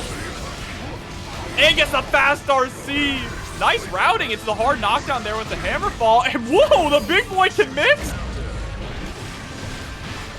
Oh, RedDitto tries a little too hard to beat the burst there. Oh, but gets it the second time. Isn't able to punish, though.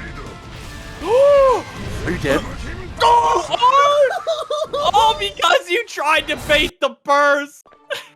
Oh, from someone not baiting hard enough to someone baiting a little too far. Squanto actually gets the better of it there again. Mistakes hit harder against Potemkin. Wow, wow, wow, wow. Highway robbery. Ya boy, Squanto stealing game number 1 out from underneath RedDitto. Whew. And shouts to the gold burst, putting us in such a crucial position there. Gold burst is so good. We were able to steal that game, but now the question is, can we do it 2 more times, or can we hold on to it? Oh, questions to be answered too. That's a whip punish. That is a punish on the jumping. 6H Merchant. What is this pressure? What are we doing here? Squanto, that's a reset.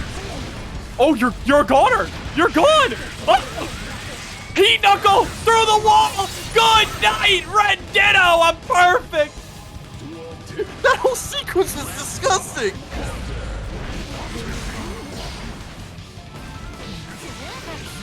Okay, 2K2 restabilized. Oh my god. Yeah, I mean, you cannot count the Arc World Champion out ever. Winner of the Arc World Tour, 2nd place in EVO Japan. One of the best in the world. Yeah, certainly the strongest Ramlethal, right? And trying to prove that here to your boy Squanto right now, rising with the JP into the RC. Give me your life. Try to bait out the burst there just in case, but I mean, you have such a massive life lead that the odds of Squanto bringing that back were slim. Okay, expect instant burst if Squanto gets hit by anything here, but not gonna have to see that future for now. It's pressure and a wild assault. We choose to be the aggressor, and we get the punish, actually. We're just barely living this. 5D connects.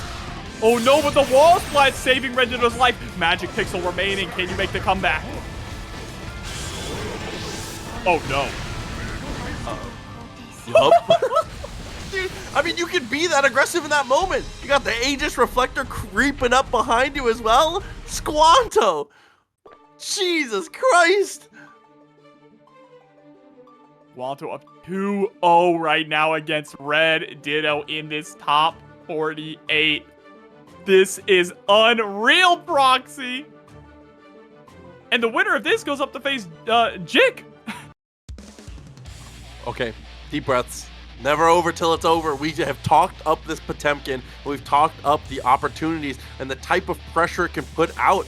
But again, RedDitto, capable of making the adjustments, capable of making rounds go away in a hurry. We can make 3 games disappear in a couple minutes, because we can already see a great start here. Oh, even better being able to get that wall break off of the first touch. to the other side. Recognized that it wasn't going to cross up, so tried to go for that PRC. Explosion crosses up, though. Really?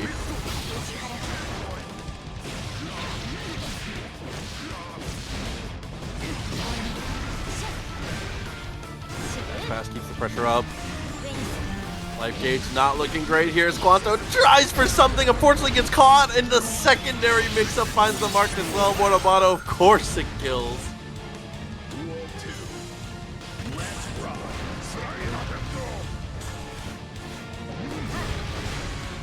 Far slash, heavy slash. Squanto trying to gain ground, but you can see the way that RedDitto has slowed things down a lot here in neutral. Oh, wow. And the scissors actually beating out the 6P. Yeah, prayers up attempt. Again, though, the adjustments have been absolutely beautiful. Tries to go for a delayed burst. Instead, it's Calvados. That's a respectable amount of damage. Oh, you know, dude, one of my favorite clips of Guilty Gear of all time. Do you remember the SQ laser kill? You remember the one, right? Yes, I remember the one. I almost put my head through my desk. Just the super, the last chunk of the super was legitimately like 40% of the life bar. Yeah, it was something. It was something, all right. I think about that version of Guilty Gear sometimes, and I smile. Every version of Strive has been an absolute blast, all the way back to vanilla. In very different ways, but I agree. Like people were melting down over Soul Far Slash, but I thought it was the funniest thing ever. This is also pretty funny. A Potemkin Buster, your boy Squanto, so nice, he did it twice. 2 good guesses is all it takes. Their life bar is nada, and now 1 round away from potentially sending Ditto to losers. Another round like that. You even have a round to give, right? Your boy Squanto is going to be able to build back first. Definitely don't want to spend it with the life lead that RedDitto has. Now hang on to it. Try and get to 50 meter if you can. A YRC or a PRC to potentially get some aggression could be the answer here, but no, it's a 6P to stop. Go that throw into the OTG. Whoa! Super PRC forward to get away from the rock. Hold up. Winnable? You just need a pop buster. Slide head? Anything kills. JD? Wild assault into Garuda!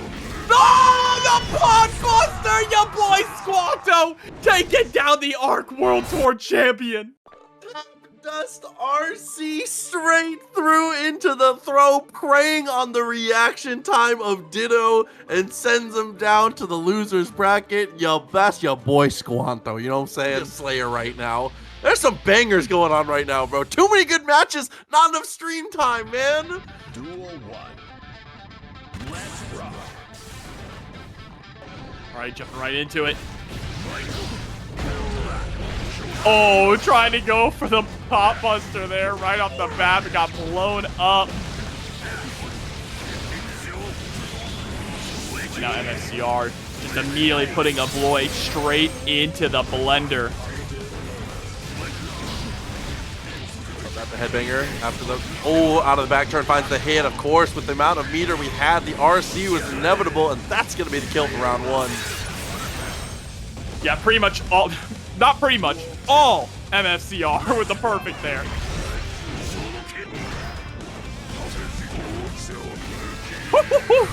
This is all you need though, right, Proxy?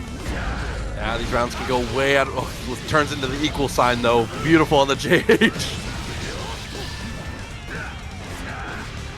Again, just utilizing those lights against Potemkin. Knocking at the front door. Did you just pop buster run through? You just kill him off run through? No, still alive. Just pixel, Okay. but Jesus Christ. Pop buster through run through is kind of unhinged from Aboii. Wakes up with the Gigantor. That's a great decision. Forcing an interaction. One that's in your favor, but the RC to blow up the armor. You pushed into it. It hangs on the wall, MFCR. It's gonna keep going. It, like you said, it stops at the corner, and I think people forget. Oh, it's better than a burst. Speaking of, Oh. Oh no, that's such a tilter, bro. And then 2K into the super hits. Look at his life bar, man. You go, I stay. Heat tackle gonna break the wall. Or I go, you stay. I don't even got my words right, bro. I'm getting mixed. Listen, you're not the only one. MFCR also kind of in the blender here. Gets popped into the super for insult to injury. Game 1. Oh my god, if I could summarize it. Force field is too strong. Bro, that's the mighty power of Zep. The military might. Oh my god, bro. That's game 1. MFCR is such a convincing round 1, too, but again, these are 2 characters where rounds can just go like that. You can just find one touch and snowball it completely out of control. So don't be surprised to see a round where Aboii just... Sometimes you don't get to play. You don't get to make any decisions. There's gonna be some plus frames, though. Aboii's gotta make a decision about where to block. Ooh, that's gonna be a throw.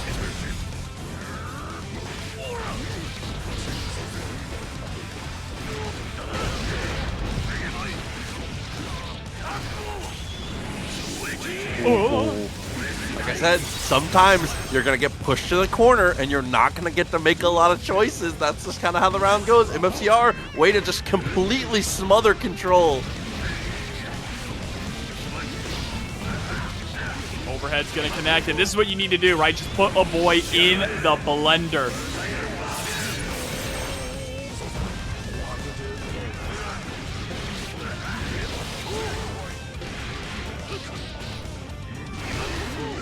Oh, I'm breaking the wall with a perfect. Damn, the answer back was swift. Like I said, this is just the matchup. I mean, bro, that's the jefe. The boss here, MFCR.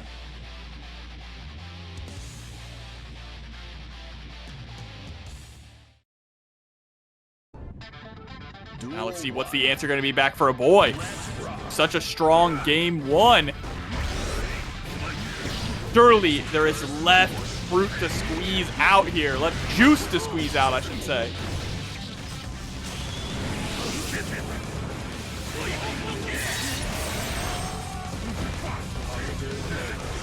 Right now getting blended. Unfortunately, the answer, it will always blend.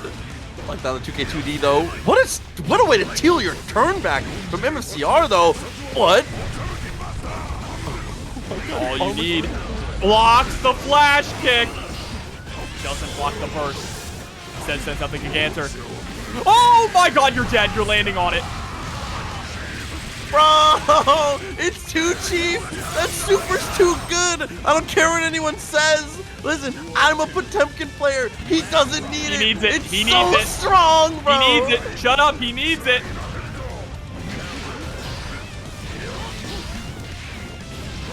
Oh, there's 5K. 2K. Able to connect. And now, once again, MFCR buttons upon buttons, just smothering Aboii with offense.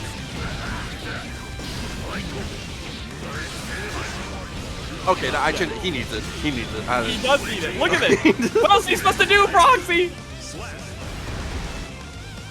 Yeah, he needs. After a round like that, he needs it. I changed my mind. I'm easily swayed. Sorry. Wild assault to get aggressive. Back throw turns it on its head.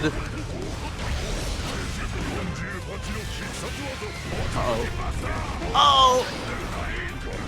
2D OTG into the Garuda. Oh, where are you jumping? Sit down. Oh, trying to go for the pop buster. Nice.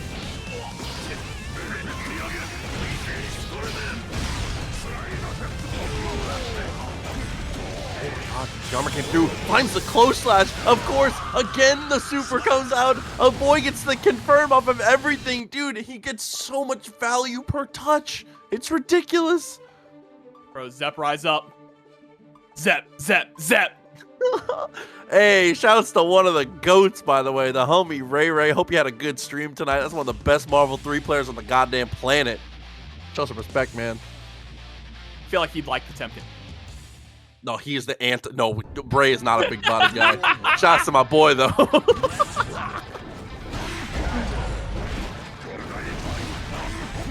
Oh! Sent tumbling to the corner. There we go. Flash kick connects this time into the dash up throw. MFCR faking out the cross through. Very nice. Ooh, just a touch too far. Just barely gets outside of his grasp. Nice. Dude, the evasion from MFCR, beautiful. Ooh, MC coming through with the sub as well. Just as beautiful. Welcome back. Heavenly Popbuster, we're out of here. MC with the prime, by the way. Good to see you, homie. 2 months. 5P. 5P close slash Popbuster. He's going to kill with a combo, but said no. Let's make it unburstable. I like that, though. Just immediately closing it out. Your life was low enough that MFCR definitely could consider going for the burst there. Now it's set point here for Aboii. MFCR spending that burst to be aggressive.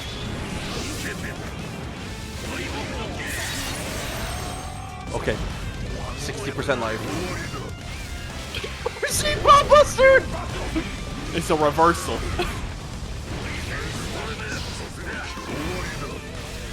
Was that heavenly PRC and just regular Popbuster? Absolutely. DPs though. Very nice. That's plenty of meter now. Goes for the run through. Finds the counter hit. Aboii, do you burst? You do. He's going to try and send it all. Here it is one more time. Oh no, but the burst. MFCR able to get the overhead with the fast RC. Gonna steal the round away. I liked the idea of trying to side swap to get one good look after the force field, but unfortunately cornering yourself was done to a detriment, but no time to worry about that. It's another Popbuster and a big delay. We see the jump. That's good data for later. Oh no, deflect shield gonna whiff. Spending that burst to no avail. Overhead straight to the super. Look at this damage.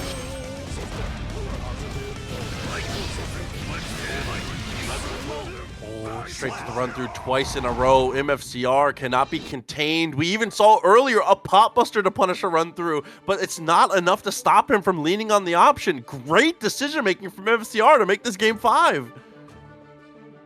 What I like to see it is a top 8 qualifier match to get into the winner's side.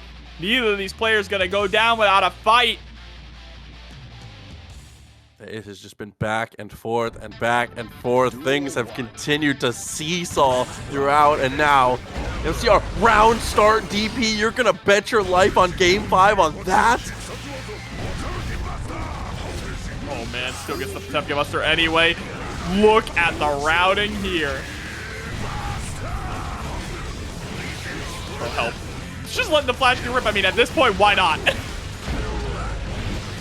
Oh, and with that overhead connecting, actually, this is a winnable round. Gets the trade, but you cannot afford to have trades like that. And now, here it is once again, and Popbuster's the anti-air! Set point for Aboii. One more time. Still has burst. MFCR is going to build it back here in this round.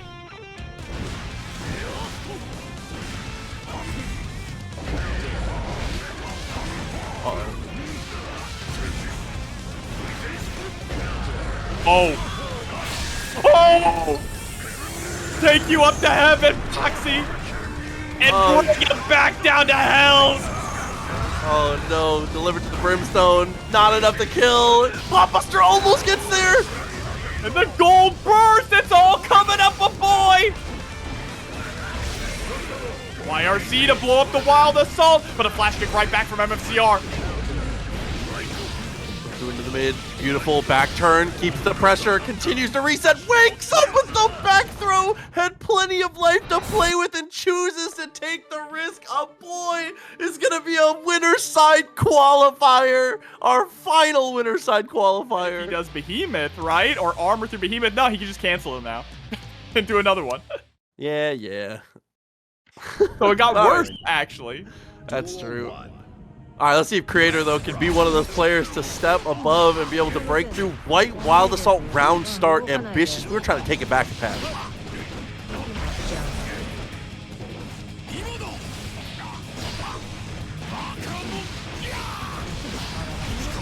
right, let's go and find the Kid. Raining down with the Behemoths here. Stone continues to pressure. Kreator never had an opportunity to get out of this corner. Continues to thrive. Does have 50 meter now though and has a little bit of room to roam.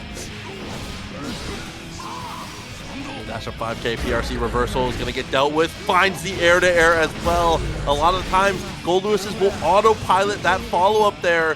So way to go for Kreator to recognize the situation and meet him in the skies. That is something that I want to see more people implement. Really nice from Kreator there.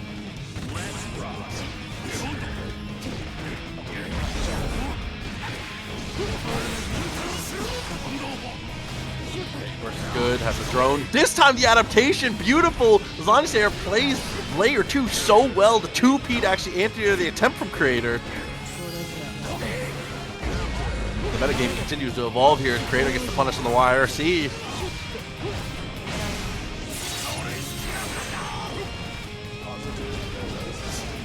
Little delay here with the dash up. 5P absolutely finds the whip punish, finds the kill. Kreator.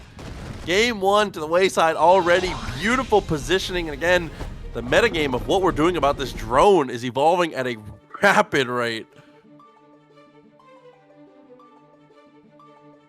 Oh God, what'd I miss? Hey, listen, game 1 was fast and furious.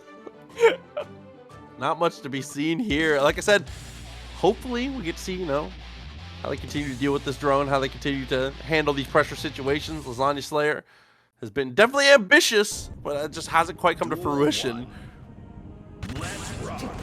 See what we can pull off now. Oh, I see it already. Kreator dashing in with the 5Ks. Trying to smother Lasagna Slayer here. There's the burst. Get off me. And that was a much more aggressive start than we've seen. A lot of the times it's been a little more tempered when it comes to how we've been pressuring his Kreator, but a good 5P there, and even with the just block, keeps the pedal to the metal. Oh, pedal to the metal is right. Dash in for the DP, securing that counter hit. Just goes for the dive kick super, not going to be enough to kill.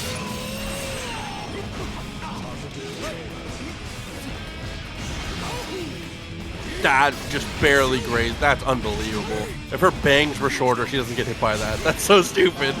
Oh, that was a beautiful YRC though, right? Completely negating that crazy mix-up with the jump over Behemoth. Oh, blocking the YRC and getting the clean punish. The slow and steady whip punish style is definitely where we need to return to here. Kreator unfortunately just been misspacing by a hair on a couple of these situations, whether it's that JD we saw earlier or it's the Behemoth just barely clipping, but this time, again, sees the drone, instantly sends the full jump. Beautiful choices from Kreator.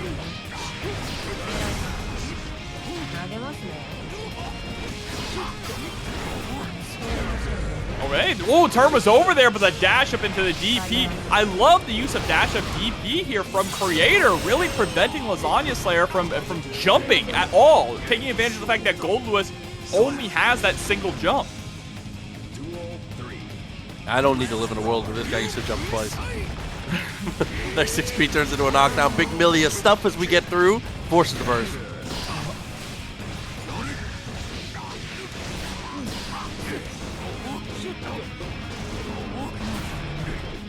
Look at this pressure, it just does not stop. And White Shadow coming through with the sub. Thank you for the support and welcome. PRC for the slowdown, pushed out, tapped us, finds the mark, mashes the 5P afterwards, no meter to follow up. First, immediately into burn it down.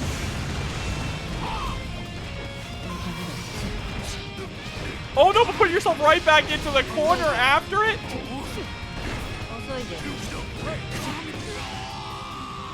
Oh no, but again, full send. Dude, Kreator, other than one interaction where Lasagna player did Lasagna Slayer, excuse me, we're eating lasagna, not playing it.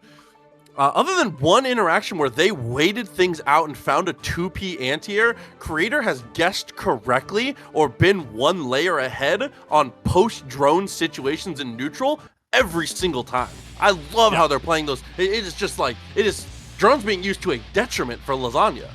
Yeah, you're absolutely correct. I mean, Kreator just has neutral completely locked down. Any kind of hits that Lasagna Slayer are getting are from the defensive end, right? Where they're trying to poke back the challenge. It's not actually winning out in neutral.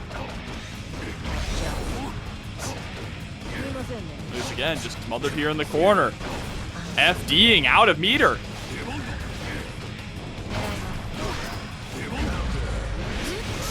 All right, jump at JD. Yeah, JD's really good. Finds a hit, gets a side swap.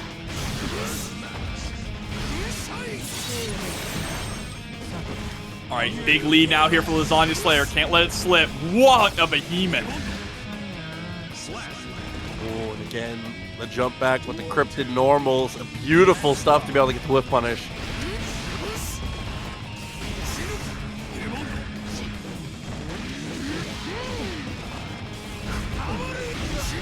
Just defend, but Miguel's getting clipped by the low behemoth.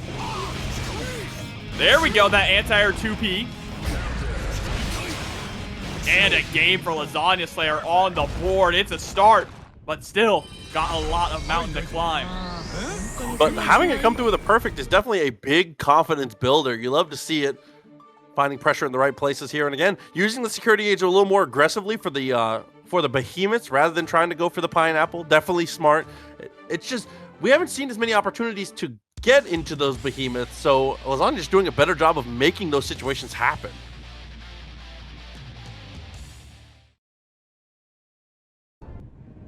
Duel 1. Let's rock.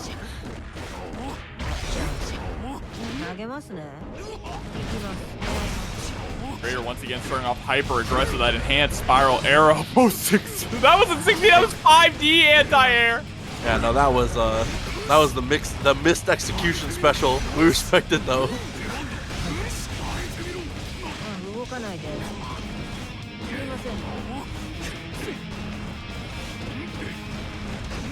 I feel like Lasagna Slayer has spent the majority of this set in the corner.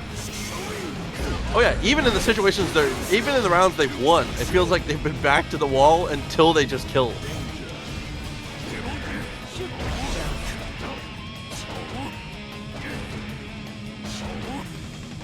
You got him in the infinite? Oh my god. Feels like it. Dude, well listen, we need an emergency. The infinite block strings in this game, they can't stay in. Remember the infinite ram block string?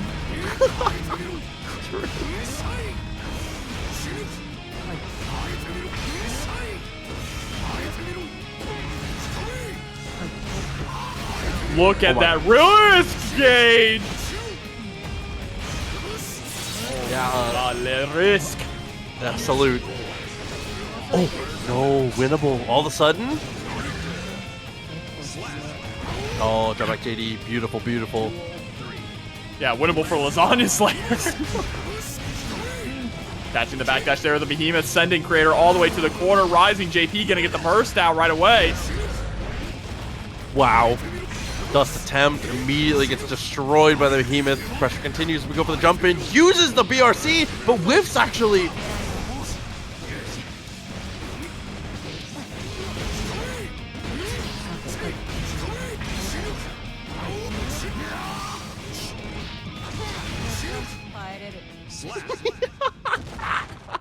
Looks like he tried to set up for the fuzzy. It doesn't connect. It says, well, while I'm here, I guess. Lands and swings again. But with that, we're starting to see the peak proxy. We've gotten past the clouds and the peak is on the horizon. Can they get there before Kreator? Definitely a race to the top here, but not looking too impeded as we get closer and closer. Kreator, things are slipping out of his grasp a little bit at a time. Can this Goldlewis keep the pressure up?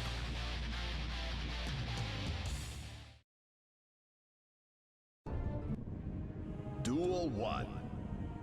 Let's rock. Again, Kreator sticking to the same game plan. That game plan is round start, dash in, harass with lights until you can push Lasagna Slayer to the corner, hit or not, right? Ooh, Penta with the prime. Good to see you, homie. Appreciate you a lot. Thank you very much for coming through with the support.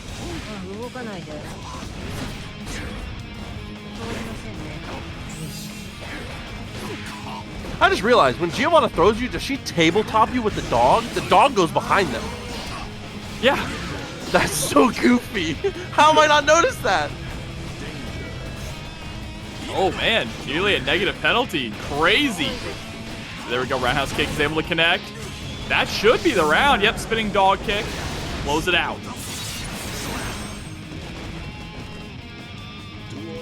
Oh my god, I think we're gonna see a final round here. I'm not gonna lie. It's been 2 back and forth, and with no burst going into the match against Goldlewis, you know, there's a lot of potential. 6P almost gets there. I like just setting the wild assault, but a 5P press. Kreator getting sent right back into the corner. Oh no. Oh no. Low connects, dash up with the 2K, still alive, just barely.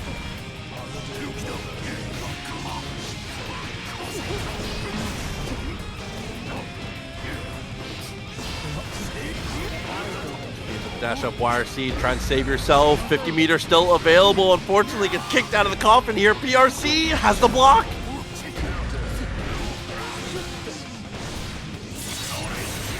Whoa. Wow, first time we've seen it. Just the jump scare of the Skyfish to try and chip. Final game, final round. Your assessment was right on the money, Proxy. And Lasagna Slayer coming with the edge here, having full burst. Kreator might get it back by the time this round is over. Or they might not. This Giovanna's looking a lot like Lasagna, brother. He said, I was put on this earth to do one thing and one thing only. It's 1080s and destroy. It's just enough to kill. Kreator getting eliminated by the Lasagna Slayer himself. Moving on to the loser side of the bracket to end up facing Dany and Maza for that top 8 qualifier spot. The circle one, you know the one. Saki Tsuki says, I was not above the late night public sushi. Is that what that said? Good God. Duel 1. Oh man, listen, we gotta refocus. Top 8 is here. Another Potemkin, the Potemkin. It's Aboii coming up. Has to chase down another. I feel like we have seen Potemkin versus either Chipp or Millia a shocking amount tonight. Yeah, it is. It's the same story every time, but we've been seeing some different outcomes. Oh, we got Storyteller playing as well. That was a beautiful falling JS there from Jikh. Walk up the close slash, nice block. Way to have the patience. That jumping, the JS was crazy there, actually. Trying to go for the 2H. That was a big call out, but the armor's going to connect into the 5K. Hello, my baby. Sticking the leg out. Beautiful stuff. First round finally on the table. Close slash to anti-air. Look at your life bar. Look at the positioning. Oh no, it's a 2-touch and you're gone. It's a heartbreaker, but game 1 gets exploded. Aboii hit him with the sit down and shut up.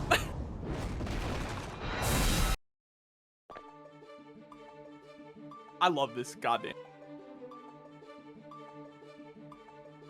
One bad guess. Imagine guessing incorrectly once and having that happen. No chance for counterplay. No coming back from it. What do you really do? Maybe you should have just guessed right. If you guessed right, you wouldn't have put yourself in that situation. Duel 1. Simple The answer. IAD was too risky, Prox. Yeah, I was gonna say, accessing your movement as the heaviest movement character in the game really is just not a risk you can take. And see, have we IAD'd yet? Oh, there it is. Oh, risk pays off this time. Look at that reward. Love that with the Mad Moon. Beautiful, beautiful. Comes through, full confirm, 2D. Tries to go for the whip punish, be followed up with the armor. Into the bad moon, fast RC 2S. Love that option there. Great to see that that last round did not tilt Jikh at all.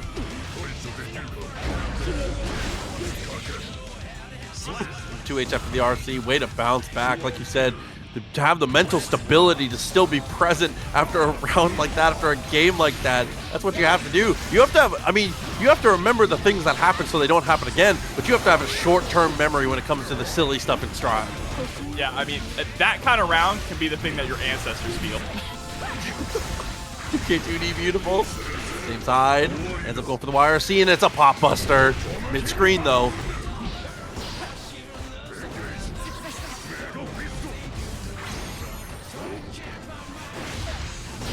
Oh, JH.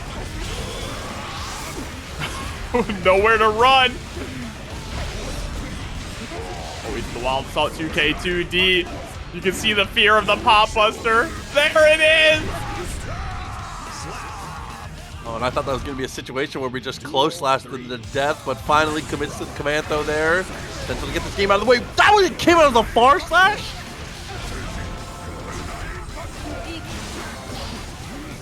First. Into Garuda. 5D connects. Oh, you're dead. No, Pixel? Oh, No. wow. That scales so hard. Oh.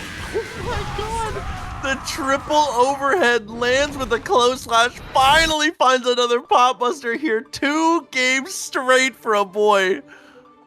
That was on a pixel of a life left. I would not be surprised if we start this next game and Jikh's already down half health.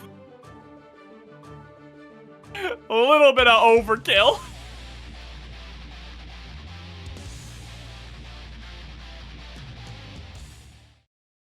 Like, what can you do? What's the answer? What are your choices? I mean, it have to just whittle down Aboii and try and stay at a decent range, right? Fish for those 5Ks into 2Ds to start running the offense. And if your mix-up doesn't work, you got to create a little bit of space again.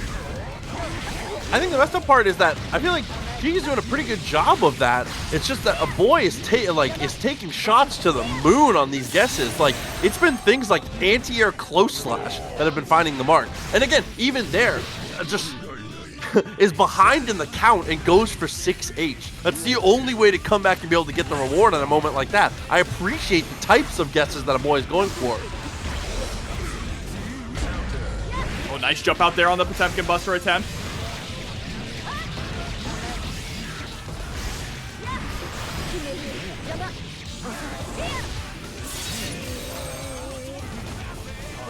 No hard knockdown here. Okay, JH actually getting a counter hit and comboing into Hammerfall is kind of crazy. 2D, beautiful. Whiffs the flick and an awkward timing. Ends up getting a little bit of pressure, but not enough. Old 6P hitting its mark.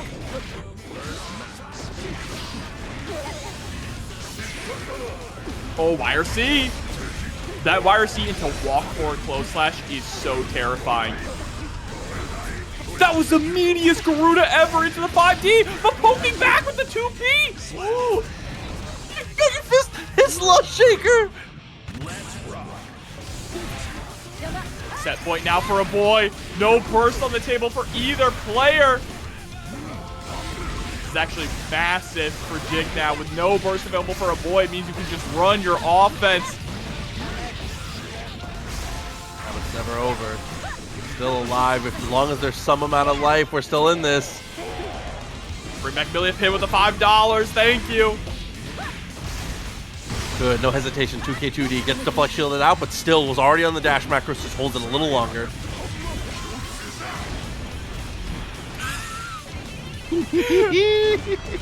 Just flying across the screen. Even Millia wasn't fast enough to punish. The way that Aboii is constantly chasing into the sky is crazy to me, actually. I appreciate it. I think that's honestly just the way the matchup goes, it feels like. This matchup, I feel like, has always been bad for Millia, but the more I watch it, I think it's even worse than I thought it was. Like, this feels like suffering. Oh, there's the knockdown. Deflect shield right back. Oh, this is difficult. Or maybe not. Or maybe not. Winnable. RC into Garuda. Don't get thrown. Don't get thrown. Oh my God, you probably should have gotten thrown. Oh no, it's just a different type of throw, but it's still good enough. 3 games straight for Aboii. Like I said, that matchup feels like it's always been bad, but on this patch, it feels like it's on a different level. You have to full in. I guess I'll be the one to read this. Lord Knight Night Sweats coming through with the $5. Thanks, gamer. Appreciate you. Another Millia? Respect. Yeah, this is Walter. Walter here on Millia. Also, I'm so glad that this stage is... This is such a good stage. Agreed. It's literally just the green version of Lars Canyon when you think about it. And there we go. Sent through the wall. Close slash taps the dust. Of course, that's the round ender. Jack's offense is just like so narrow and so concise, but so hard to deal with. You know what I'm saying? Like his game plan is so compact. I feel like that's one of the strengths of Happy Chaos, though, also, is that he doesn't need to go wide. Like, you can just, like, close slash roll, throw J2K people to death. You don't have to go deeper if you don't want to. That cycle is enough to win anything. But there's the burst. Thing is, the same could be said for Walter, right? 2K, 2D into heavy disc. That cycle can defeat Happy Chaos because Happy Chaos doesn't have any reversal options. So you got to hold that mix-up. Wow, lush. Out.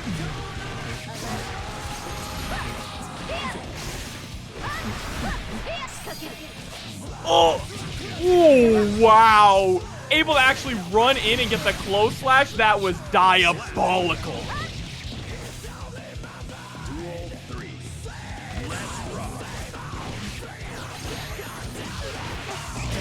Just the JK? 6 the foot out as we jump. Beautiful. Yeah, no superhero though, so it's just gonna be a regular old wall break.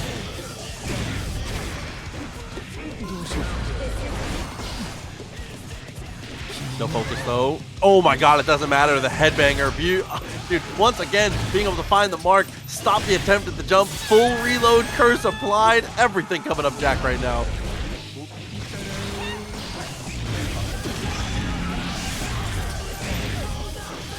Oh, and just getting the raw gunshot there. Coming up Jack indeed, up the first game. Let me ask, is Happy Chaos still broken? I don't think this character's broken, but he's certainly very strong. Like, this might be the weakest he's... is this like the weakest version?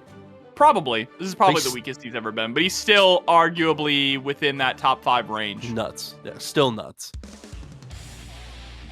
There was a time when he was de facto the best character in the game, by far, undeniable. But now you could actually put an argument for someone like Sin. You know what I mean?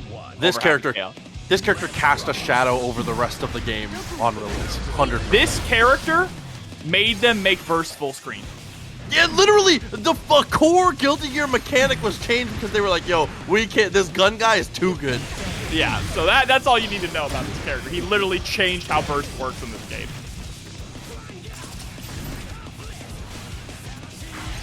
Now the patience here. Wow, just scooped out of the skies. No, and the RC off the air throw too. I mean, that was one of the changes in the patch, right? A lot of characters, if their air throw made them move a dramatic distance, it's a little more normalized after RCs on air throw. So that maybe came up in that situation there.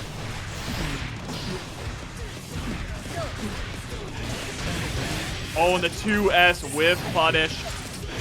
Whoa, BRC, fast BRC 6K. I haven't seen that happen before, but it ended up working out incredibly well there for Jack. Just hitting it raw.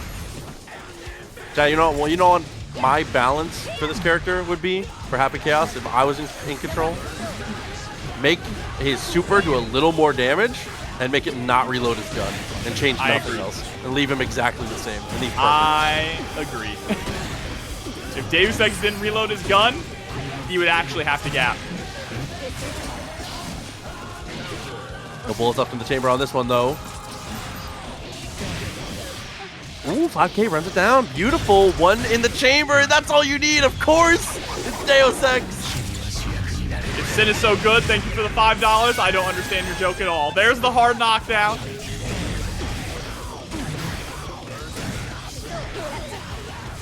Okay, just power slash into the RC, dash up into throw.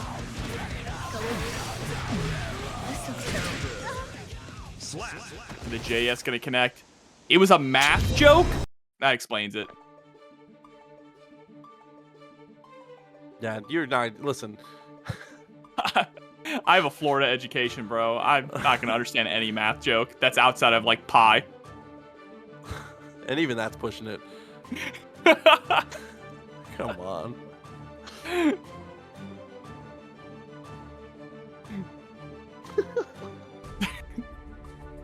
It was a good joke. I'll take your word for it, Tangerine Fish. Yeah, okay, whatever. The switch though, so we're gonna go to the Chipp. I actually like this. I thought Chipp looked good in the earlier stages. I think Chipp does decent against Happy Chaos. Before he used to kind of beat Happy Chaos, or some people would argue that he could beat Happy Chaos, but I think he does a pretty decent job against the character. Now, unfortunately, not getting to see much of that. Burst does come through, breaks the focus. Both up in the chambers. We get the air-to-air.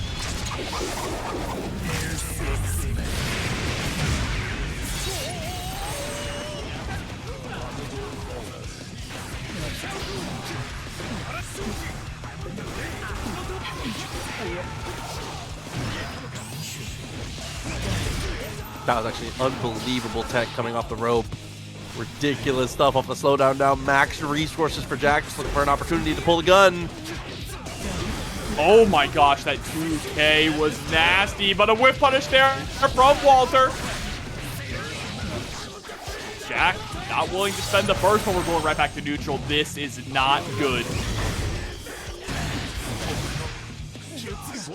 And it was the dash up. 2K before going for the roll, right? Instead of the normal just dash up gunshot roll, snuck in a 2K beforehand. I hate when you roll, gunshot hits you, he just emotes on you too. Like just him staring at the camera. Nice confirm though. Doesn't get much, unfortunately, the drop, but still, it's gonna be Bonsai to break the wall.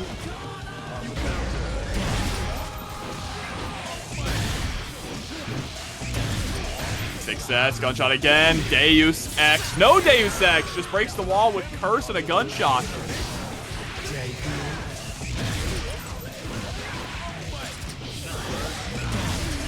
This time should go for the Deus. Oh no, doesn't have the meter.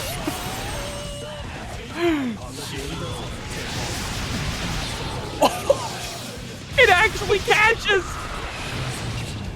And it gets the round too!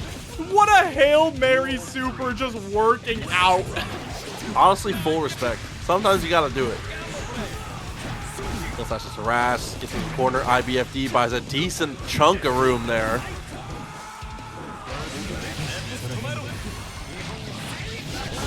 Wow, was so ready for the burst there. Completely eats it up, goes off the rope to break the wall. Unfortunately, no hard knockdown, but this positive bonus is gonna hit well. Again, though, that 2K gunshot.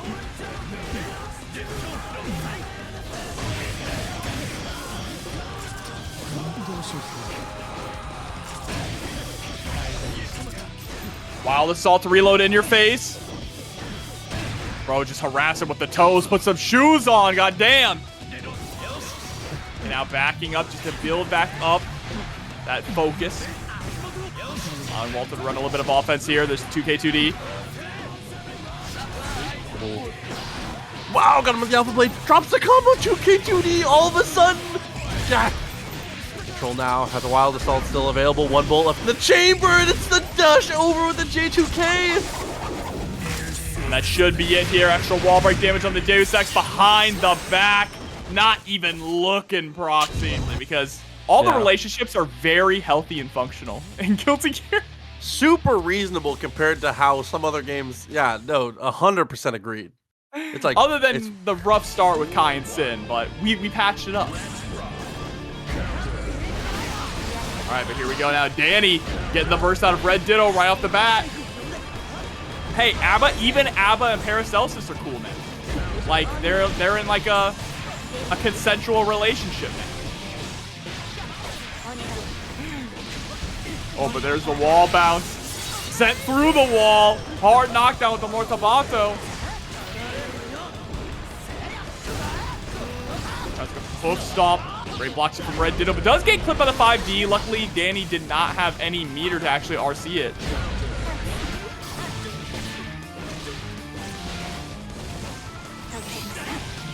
Oh, and the BRC overhead gonna connect right into the Calvados.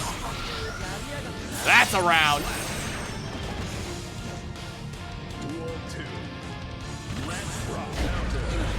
situation. 6P immediately into the Sun Dipper.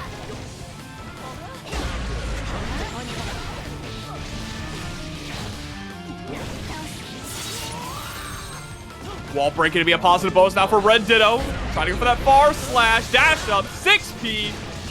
RedDitto holding on to the burst.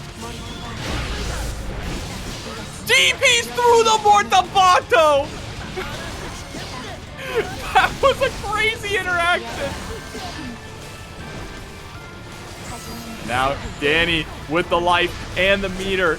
Just has to play a little patiently. There we go. Backdash, slide on in. Scum Dipper. Got that from his daddy. And that's going to be a round.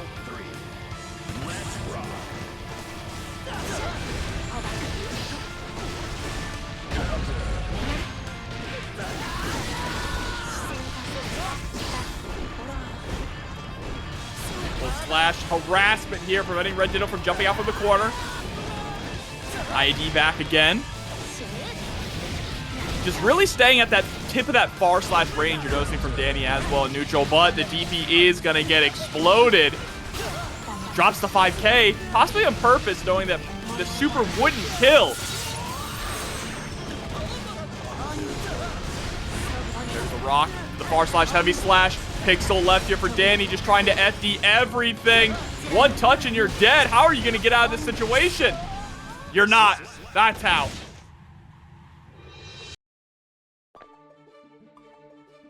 Straight into the next game. So that's game 1 here for your ARC World Tour champion, RedDitto. Remember, I mean, we've had a lot of tournaments since then, but ARC World Tour finals were not that far off. Just back in March. That was only not even 3 months ago did RedDitto end up crowning themselves as best in the world.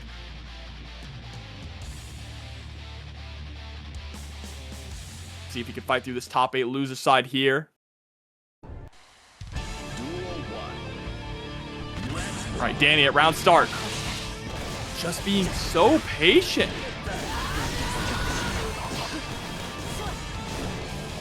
Getting the burst out of RedDitto once again. Whiff punish there with the far slash. Scum Dipper is going to be blocked. But again, you're not going to try and challenge Scum Dipper because of the follow-up, right? The follow-up is just so strong that it's too scary to press.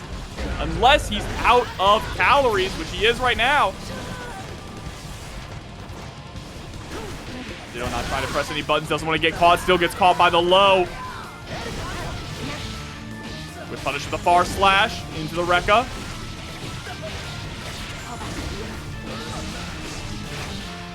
Or into the Daru, excuse me. But this time into the wall break. Hard knockdown. The Mortabato. Safe jump situation. Trying to go for the shimmy. We are RCing the hell out of here. Both players staying safe. No one really coming out on top of the situation. But Dany able to try and establish some pressure. Ends up losing it. Bounce off the wall. No wall break. Might have been a win there for RedDitto, but runs right into a beak driver.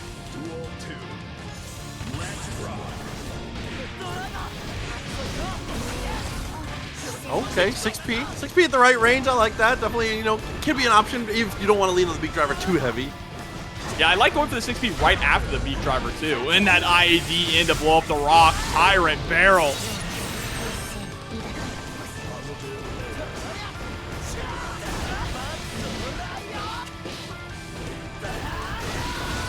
Overhead attempted, try to tap the dust afterwards. Blocks the burst, though, and finds the close slash for the punish, making a game apiece now. Daniel Maza really is just playing the Kisk bloodline here. We got to see the Dany Dizzy and the Dany Unika.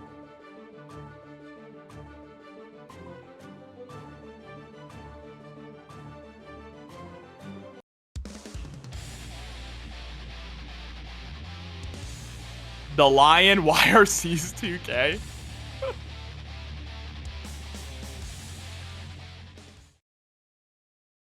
That's a good in-game name, RedDitto. I like that one.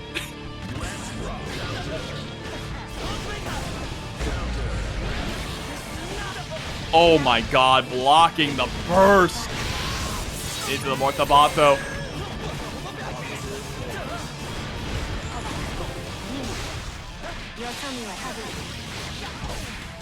And this is just all RedDitto this round. I wonder if maybe we ran forward, we would have been able to build up enough for super there. But either way, yep, just toss the sword into RC. That's all you need. Yeah, a lot of times can solve like pretty much all of your problems. Even in the mid screen, obviously that diagonal sword can be a problem here. Jumped to bait the burst, it looked like, but didn't get to hold back in time.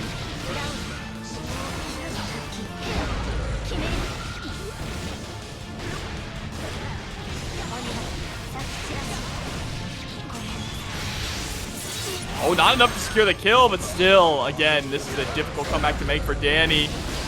This is the start. But you got to look at the tension here on RedDitto's side. 100 meter. You have to expect to wake up Orthamato, right? Oh! Instead goes for the YRC into the far slash.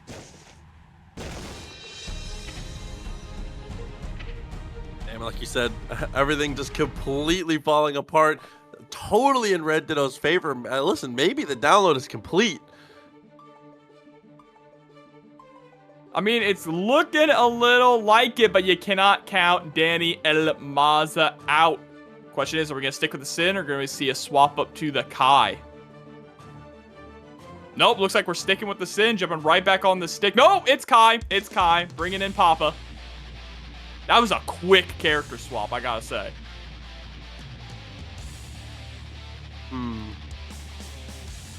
I'm interested to see if it goes better for him. You know, you could definitely go either way. Shouts to Tone, by the way. I see you in the chat. Appreciate you. 5 months with the Prime. Thank you guys always. And sometimes, even if it's not necessarily a better matchup, sometimes just going with your comfort pick with a thing that's brought you as far as it has can be the right choice here. Gonna go for the burst immediately. I just like having access to the fireball too, to kind of just harass RedDitto with.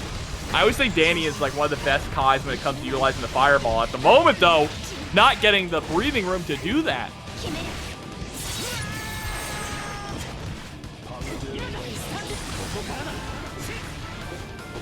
That's what the close last year. 6P, very nice. Oh, please get the hit and build the meter. Dragon Stall with everything I need. No, but no chance on that one. Gets hit by the Aaron sword. It's going to be enough to kill with the windshield wipers. I need the next patch of this game to just unleash Dragon Install from its shackles. Listen, make it 100 meters, no health restriction. I agree. Speaking my kind of language.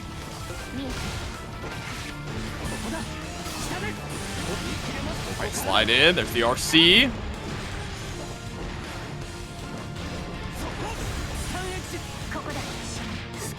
I love that backdash. Nice run-up punish, too. Oh, and RedDitto tries to press on the plus frames there at an awkward spacing. It's going to be the 2P to get there. Beautiful.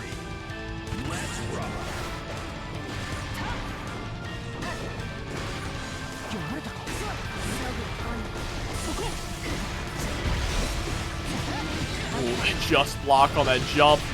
Really scary.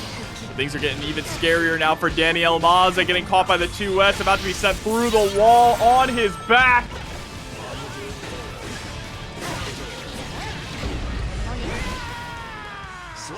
Oh, and the sword toss comes through once again. The clean connection, and it's 3-1 in favor of RedDitto. On the other hand, while Cheryo was not abusing it a lot, Red, the moment. If that meter was yellow, if it was blue, any amount of burst, I'm sliding in. There's nothing you can. What are you gonna do about it? Yeah, I mean, using the system for what it was worth, but still managing to stay consistent and strong even without that old light wall assault. Right now, though, stuck in the corner. Finds the throw, very nice. Meter is completely built up, and with that amount of security, that amount of meter, and this situation here, you already know. No, he's alive! That's a lot of meat, brother. Red, they are so lucky to still be in this one, but listen, he still has opportunities. Tries to go for the low with the behemoth. Oh, they had a good shot, but unfortunately, Cheryo. Press on that 2P, that bionic elbow. The American dream. Oh, back and forth. Okay, gonna be blocked here. Nice back dashes on the behemoths for both of these players. saw both of them. Listen, they were trading off on the brain cell there. The JD didn't quite work out. Bro. Behemoth after behemoth, everything trying to come through. This is footsies. If you don't like it, I don't know what to tell you. This is Guilty Gear footsies at its finest. It's Typhoon season here on Monday Night Strive. Oh, the IBFD actually pushing out a little bit.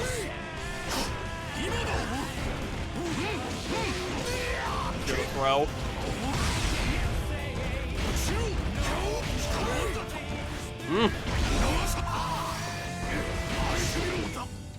Oh, yep, and the coffin getting dropped right on the dome. That meat tenderizer. Definitely the right call. Finds the JD, knocks down with the behemoth. FD to buy some room and a good backdash. As you said, both players know when to be brave and know when to buffer in those moments.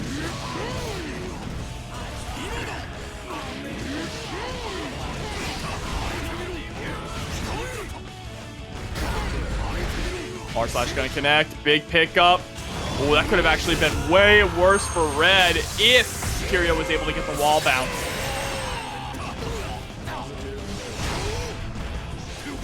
I thought for sure they baited that. The deflect shield does end up working out though. Has to jump away from the drone.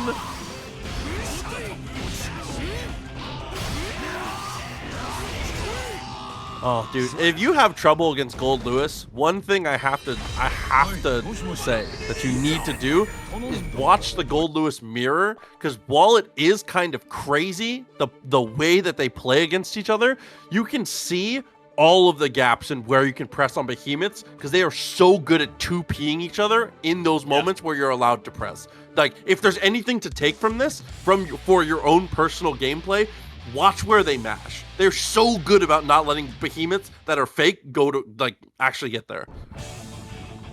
Yeah, that is extremely well put. Just showing, this is the kind of match you go back to watch to figure out how to fight Goldlewis.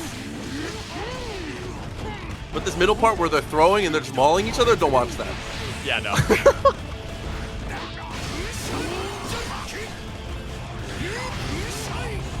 All right, knockdown again. Let's get the plus frames. Harassments with the 2Ks. I like that Red, whenever some space is created, is trying to just set out the drone there to take space in neutral. Kid Behemoth swings the overhead, 2K2D, very nice. Trying to take some liberties on that one, and unfortunately he's gonna get clubbed for it.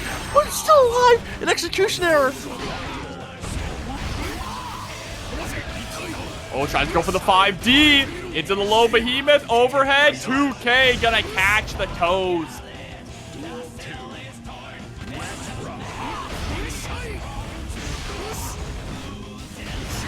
Look at it. With the cross-up behemoth. Oh my god, in the eye of the storm. Oh my god, has me cackling with the cross-up. I love it. 6P, beautiful.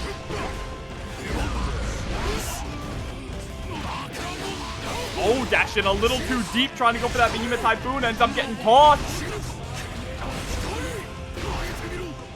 Put up the storm shutters. Uh-oh. Winnable?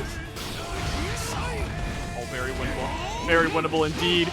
With the throw, no RC, just wants the, oh, baited out the PRC super, but the YRC has blocked Proxy. Oh no, I'm surprised. I mean, maybe you wanted to save it for more security gauge for a better combo if we found the hit, but I'm surprised with 100 meter and max security, we don't go like drone RC or something more aggressive when we did find our knockdown there from Cheryo. Because in the end, Red goes for the PRC backdash, ends up getting back to neutral somehow. If you have the drone there and you have a little more confidence in the way you kind of close the distance, you know, when you set up the 2v1, you know what I'm saying? Maybe could have gone different. We'll see. You have another opportunity to make it go differently, right? Game's not over yet. It's only one apiece.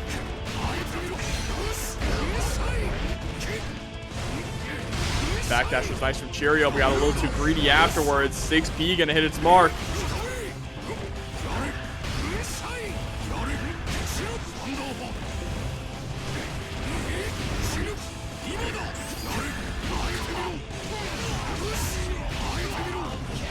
Set right back into the corner there with the behemoth cancels. Big counter hit. That's gonna be the round for Red. Okay. I changed my mind. Don't watch to see where they mash, because Jesus, Bad you get mash. sent to space. Ignore that one. Good question in chat too. Why not drop the orbital laser? Because the laser is usually used to force an interaction or to force an opponent to block because it's hard to catch them.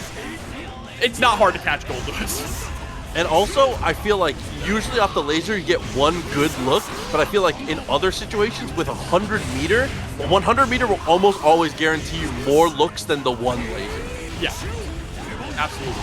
And even just RC, right? If you could swing the behemoth, force them to block, and then just RC in, you're going to get a lot more for that than just sending out the laser. Oh, what a backdash, though, into that 2P. PRC super to prevent the cross-up.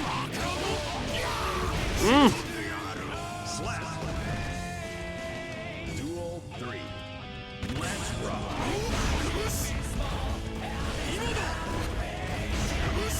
Jump in, touch too far, swinging the behemoth back and forth, use some of the security gauge, ends up getting the trade.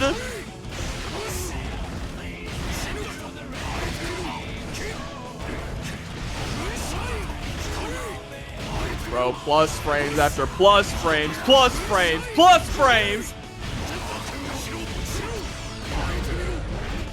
And you're dead. Oh no, finally finds the mark, is able to close it out with the big swings. The coffin is just a little too much.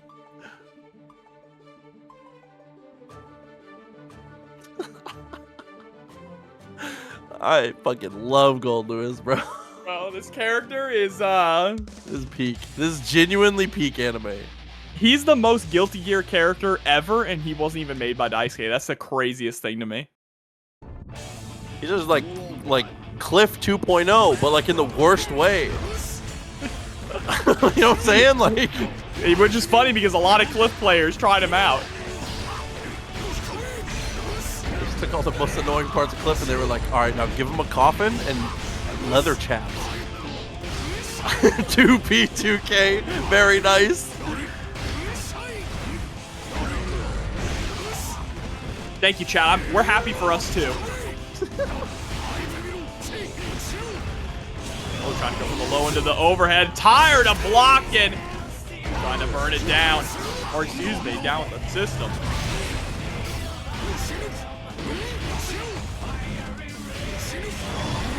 Great first time chat. He does have a tight belt buckle.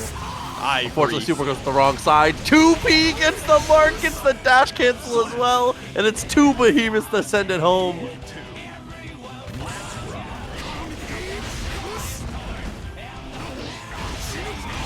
Backdash into the 2P. Red's use of the behemoth cancels have been pretty phenomenal.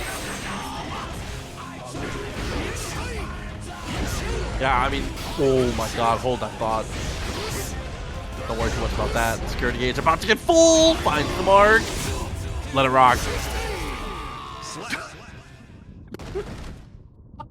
Oh, Red. 3 games to 1. It felt like every reversal super just worked. It just worked. Every single one. Taking it out with Guilty Gear Strive. Ramlethal Valentine on the world champion.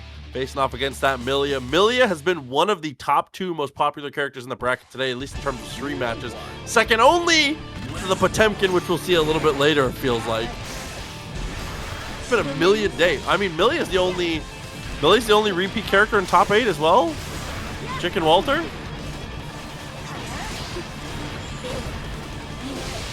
Yeah. No, the Goldlewis, excuse me. We just watched a mirror. I'm sorry, I have the memory span of a hamster.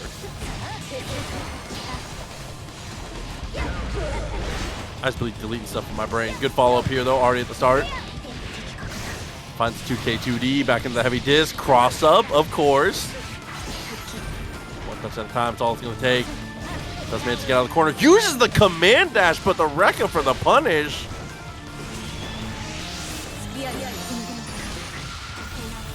Oh, and Winger on Wake Up finds the hit and takes the kill. Belgarath coming through with a $20 contribution directly into the match arena. Thank you very, very much once again for supporting those players.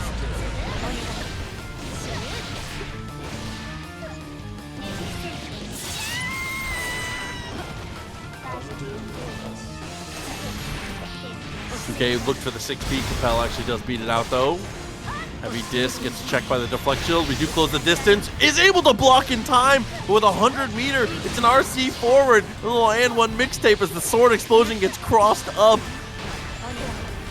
That has to deal with the pressure. Hops on forward with the sword explosion still in mind. Just looking for Chipp at this point, and unfortunately, we run out of FD. Nothing can be done there. It's a complete checkmate.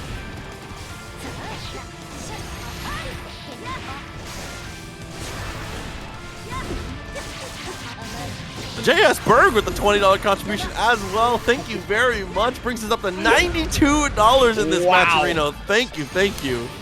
Massive, massive. Thank you all.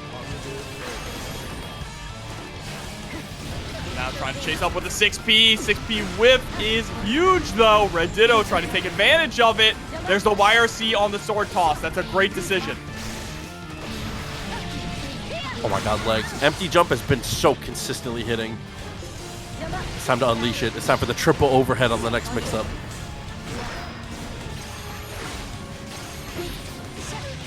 Oh, with the anti-air 5P! Yeah, not going for the wall break. Incredibly smart. Again, even the super would not have been able to kill, so just wants to hold the positioning. Recognize the RC was going to be too far, though. Just barely gets the JK, and of course we bait the first. He's so ready.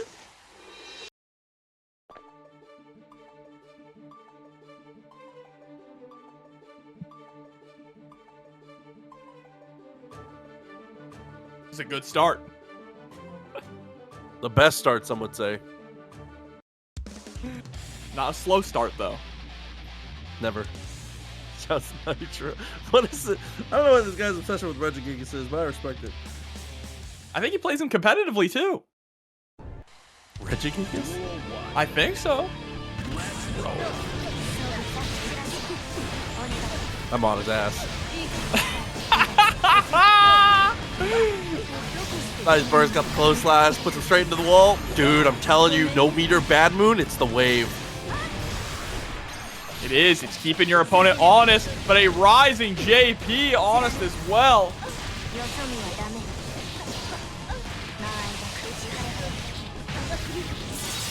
Oh Chad, a burger God. is a sandwich. You bet. Nobody better disagree with that. A burger is a sandwich. Moving along. Next conversation topic. I see in Lava is a hot dog a sandwich. If you split the bun completely in half, yes. It's but not if it's a wedge. Yeah, you're right, it is a sub. That's crazy. And a sub is a sandwich, all right? But that doesn't mean that a hot dog is a sandwich just because it's a sub. All right. I didn't mean to interrupt your Guilty Gear analysis with that, but I saw that and was like, just nobody better disagree. Gotta be careful though, because Jikh might be getting sandwiched right now between Ram and a rock if they're not too careful. Hot dog is a taco? No, it needs a tortilla. Absolutely not. A hot dog in a tortilla might be a taco. Nice follow-up. Plenty of meter, of course. One sword still doesn't kill though. Oh, and a sword getting tossed close up the round. If you fold a pizza, is it a sandwich? No, if you fold a pizza, it's a calzone. Talk to him. A chicken nugget is not a sandwich. Y'all are just, now you're just trying to piss me off. The bait is working. Chat just be saying shit sometimes. I respect that. Listen, when I'm in Twitch chat, I just be throwing stuff at the wall just to see.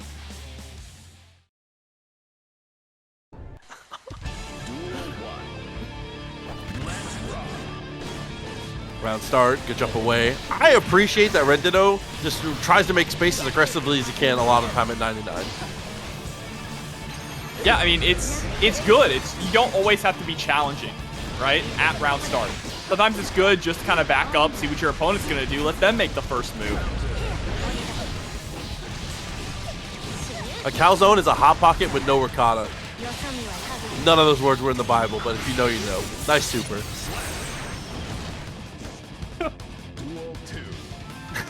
This is potentially the final round. We were talking about sandwiches, and RedDitto been handling business. Oh, 6P into S-disc. Full slash to the 2S. Wild assault. Whoa! The dash to the other side, but I think maybe we had a bit of a misinput, pressed the thing a little too early, so it didn't end up coming out. Either way, still maintaining this pressure and breaking the wall. Oh, they move it down to the same side. PRC to try and get a better look on the disc. 6P to follow through. Listen, we're asking all the questions right now. Beautiful stuff on the perfect. Yeah, but Jikh seems to have all the answers, Proxy.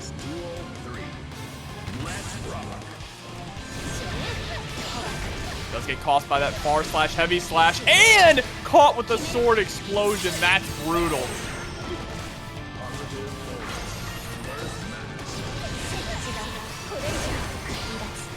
Goes for the burst. That's going to be the last burst here for their life. And it looks like their life ends right here. PRC into the wall break. RedDitto takes it 3-0. It's like $10 now. I'm so sad. I gotta think about Guilty Gear again. I can't keep thinking about Cookout. I'm deflated. This is a heartbreaker. Hey, one of these players about to get cooked though. RedIAmNot versus Walter here on the loser side of the bracket, trying to round out this top 4. Jumping pretty effective from there. JD gets a trade with the 2S actually, with punishing with it as well. Okay, footsies.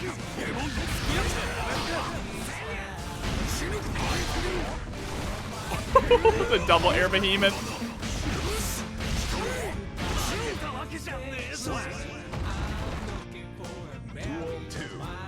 Yeah, we got the birthday train going as well.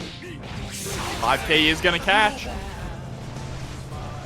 Tonight, Proxy has been the story of big bodies versus the the glass cannon, or just the glass characters. It really has, top to bottom. 6P finds the mark, and of course, like you said, 30% of your life, 2 interactions. How dare you guess wrong once? And for that, you must perish. And the 5D, the assistance from the Cryptid.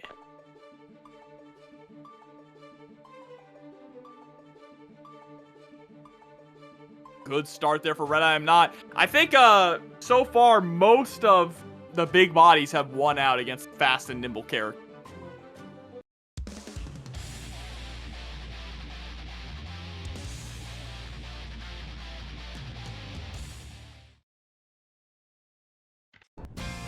I was talking about Cookout. I was reminiscing. I was gonna say, I think Proxy's still sad about Cookout. Doopy almost finds the mark. That's okay though. Ends up forcing the burst. Drone comes through, but the drone hits the clone.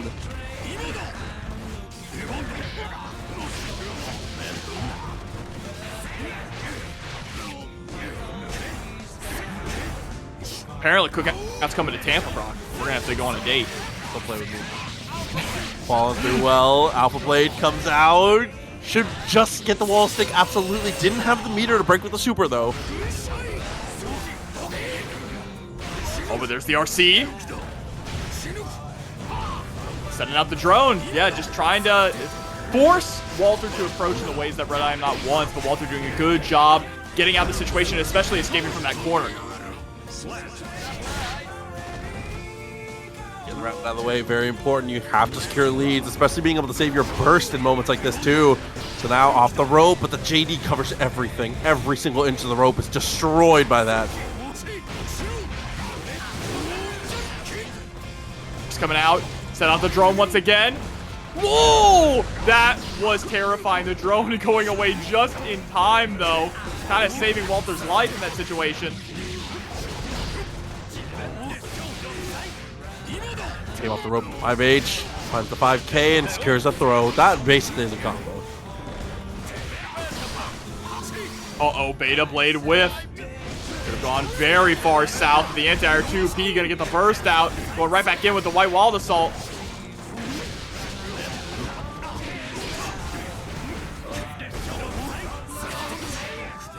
Woo! The fast RC into the low, catching Red standing. Yeah, the momentum's starting to build up a bit here for Walter. Love to see it. The Chipp, at least again, the big body matchups, the Chipp has been so much better. I mean, the Millia is what we know and love and definitely what we expect to see a lot of the time, but it's been, I don't know, it's just been good enough. The ninja, even though he explodes just as heavily, has been able to take these victories. Yo, Proxy, you know who really knows ball when it comes to fast food? Whose opinion I trust? The report of the week. Review bra, bro. Never let me down. Let's see, is this Chipp gonna let Walter down? Oh, spacing like that, probably not. Gets the punish with the throw. 2D for the OTG, loving the sequence.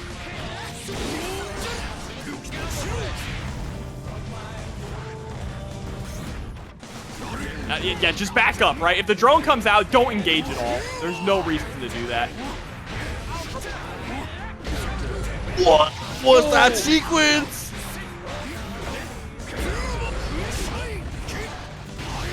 Setting up the drone. It's gonna be some Oki and the overhead just doming Walter. Another round for Red. And of course, every single move from Goldlewis's arsenal does super amounts of damage when it comes to breaking through the wall stick. And we send the behemoth full committal.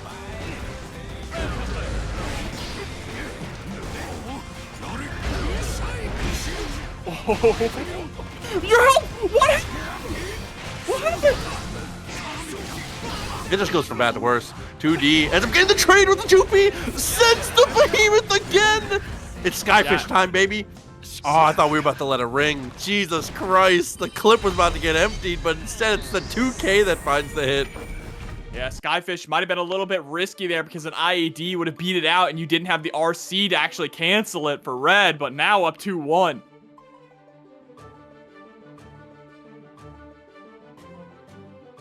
Of course it's balanced, chat. He had to use... Goldlewis had to use the security gauge in order to do that.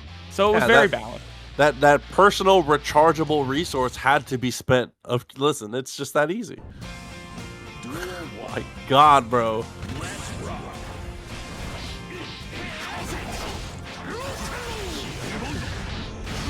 Definitely respect the gold burst. Gets up on the same side, gets the hit, forces the burst out from Walter.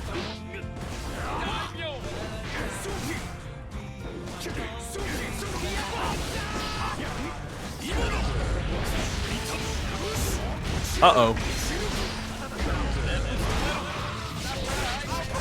End up saving a bit of security there. Double alpha blade. Too far for the wall break, but doubles up.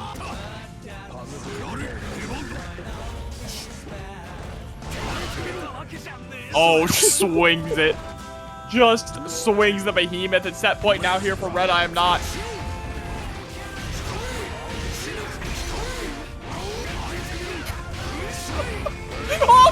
Like, Are you kidding me? You actually would have been dead there if you didn't burst, but you're dead anyway. Of course, if the damage wasn't enough, how about a little fuzzy on the side, bro? Just, you know, as a treat. 3-1. RedIAmNot. That is ridiculous, bro. 2 weeks away. We're so close to CEO. You can taste it. You can taste it. I can't wait to see those entrances, see the hype, see the lights, and see the players battle it out in the ring. But in the ring right now is Aboii versus Jikh. Winners finals. Who's gonna cash in their ticket to Grand? Listen, one more. I received confirmation from one of the head TOs in chat. There's 30 minutes left to sign up for CEO. If you're watching this on YouTube, on the VOD, you're too late. But everyone here live, there's still time. Get those signups in. Wow, gunshot into super focus. Able to secure the throw. OTG. Close slash right up in the guts. Curse applied just in the last second. That extra room just because.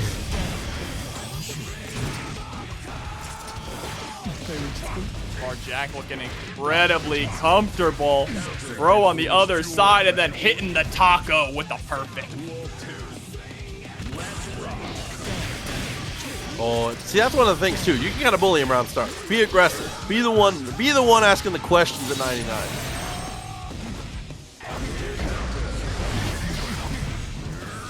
Boy needs to be bringing the answers.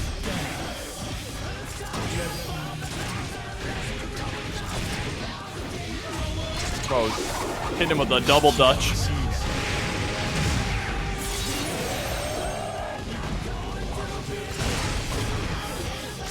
Always love to see it. Raph, that's something else I love to see. Hope you had a good stream, homie. Appreciate you tuning in. Oh, and you hate to see, commits to the flick, just holds it, and Jack just has the gun out and has plenty of focus and is like, ready when you are, champ. Yeah, I mean, just, wow. A quick lead here for Jack. Boy's got to figure out a way to slow this down pronto. Figure out a way to fight back, really. They haven't really had a chance to play the game. And I'm not even sure what you do here. Maybe throw in some 5Ps, something, some kind of light normal. But it's getting caught with counter hits, too. Yeah, and the hard part, too, is that a lot of your normal options that you would use against these grounded zoning types don't work out. If you try to go for slide head, he jumps it with curse. If you try to go for some of the other armored options, Jack has the reaction time to throw it, as well as a couple of very good low options to be able to potentially blow it up.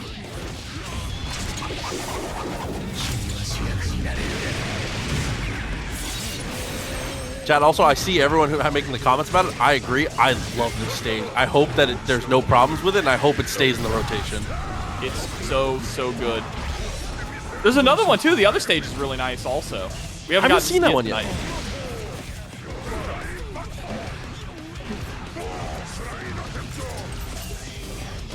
I've been sick as a dog, so I haven't really gotten to boot my game up in a while.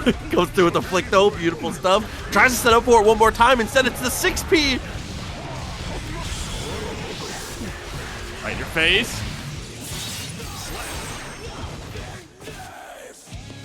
Yeah, the other one is the new kingdom that Dizzy and Kai rule over.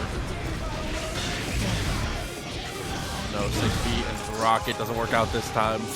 Maybe the wall break. It's only a third of your life, but still, positive bonus is gonna be a big difference maker. Yeah, and you know, your assessment seems to be accurate that any uncomfortable matchup that Jack may have had against Potemkin seems to have been ironed out here. Has just looked so consistent, in control. Not at this moment, though. Oh, but not breaking the wall. What the heck? Because of the Gigantor? Oh, no, and honestly, it was even a better situation there, but we just don't get very much mix off of it. Getting to keep corner there was a godsend, and unfortunately, now we're the ones getting sent to God. That was so bizarre that didn't break the wall, because you would think even if he hit the Gigantor, because it's a super, it would have broke the wall. Both the super and the Heat Knuckle break the wall. Yeah, so the Gigantor automatically breaks the wall, instead sends it into the force field, which pops it up once. I think you need another normal there to guarantee a wall stick. Unfortunately. Here we go, Deus Ex Machina through the wall. Boy, still has meter. Still has some burst gauge here. Burst the YRC, wow.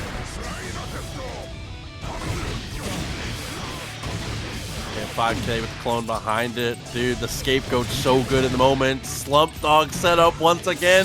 Still not enough to kill, and the focus is out. Goes for the wall assault. Oh, it's just so difficult, though. There we go. Pop Buster. Gonna be able to go for the RC here. Flick. And doesn't even need to break the wall. Gets a game and ties it up.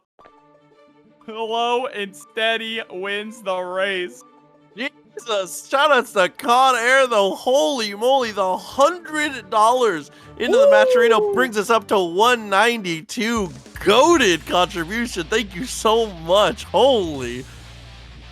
Almost as many dollars as players in this bracket. Incredible, Con Air. Thank you.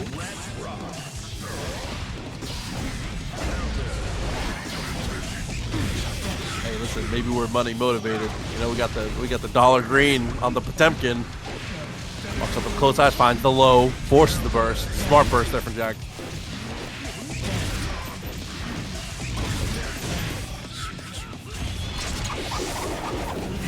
Ex Machina. Hard knockdown position once again here for Jack. But boy, again, sitting on pretty decent resources. Depends on how we spend them. Might not get the chance to go for a YRC, though, just getting crossed up.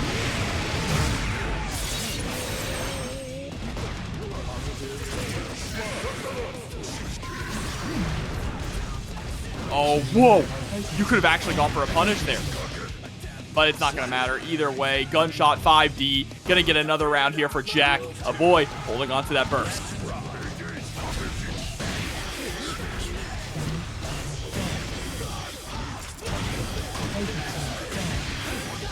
Yep, that dust, follows up, pushes out. The burst timing was good. One bullet in the chamber now, which is potentially all Jack needs.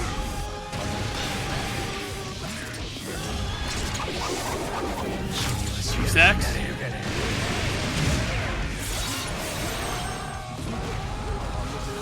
Every time, Aboii seems to always have access to 50 tension and about 50 burst, but not getting an opportunity to use either proxy as they get sent straight into game number 4.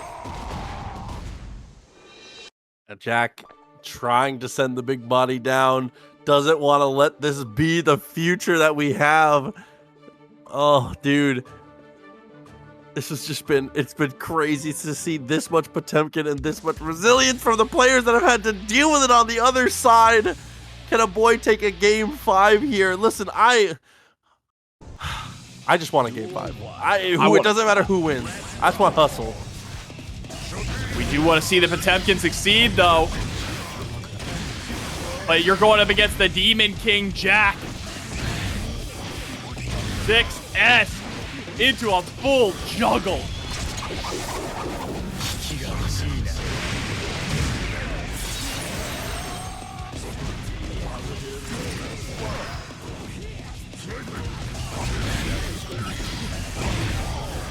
It's just looking like more of the same. Yep, just taking to the skies to avoid the hammer fall. Another Deus Ex. Shoot him up. Aboii full of bullet holes. Not quite enough kill. PRC into the pop buster. There's hope. Chance. Jack trying to destroy that hope with a good backdash. Oh, with a whip throw. I mean, that's Aboii. Had to try and make a play there. Jack, great call to jump over. Just unfortunate because now you don't have access to burst going into this possible final round for you. But there we go. Slidehead getting the knockdown. Close slash, but delayed the 2S just a little too long.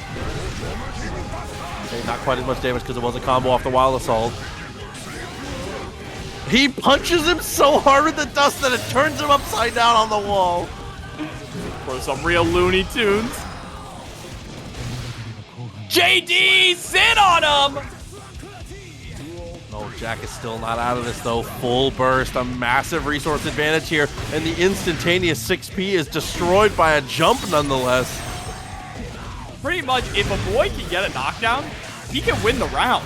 It's just so difficult to even get to that point because of the way that Jack is playing. The threat of gun, there's no way you're avoiding curse at all right? Yeah, there's just not much to be done in a moment like this. Aboii is going to have to take a big risk at some point. Deflect shield, though. But bursted right back into the corner. YRC block, and that should be all she wrote. Jack moving on to grand final. We get that train started, but we're going to keep this train rolling into our loser semis. RedIAmNot versus RedDitto. Who's going to go on to face Aboii in loser spot? Battle of the Reds could go either way. RedDitto right off the rip, blocks the White Wild Assault. Definitely a great way to start here, having that patience.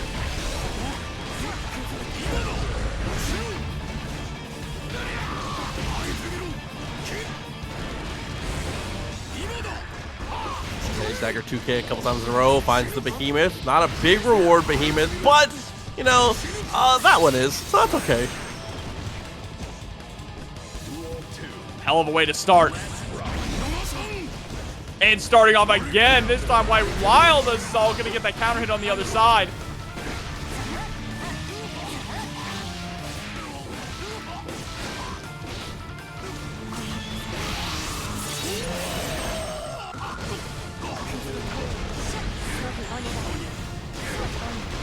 Forward toss, yeah, big bodies. Big bodies always have a difficult time against Ram, right? Because of the sword explosions, even more so now that it leads to a guard break. Close slash after close slash, coffin after coffin. White Wild Assault into the throne. Everything coming up now as the pressure continues, looking for one more hit, and it's the overhead that finds the mark and takes the kill. RedIAmNot with an early lead.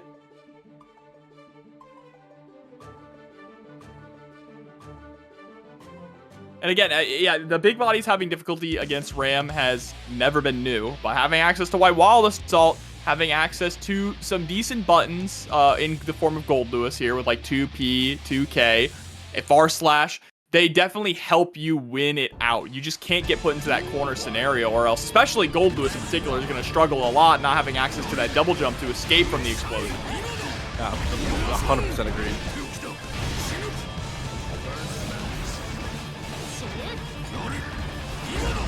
Definitely good. Gets the air-to-air and converts with the behemoth. That drone one more time. That damn drone.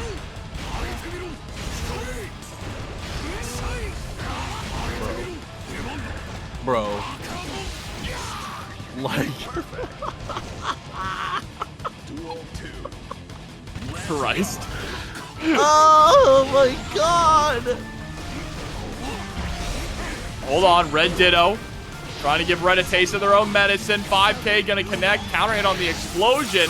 There's the knockdown. Time to start running this offense. IAD, no, just dash in close slash. Not worried about a safe jump at all. No reversal there for Red.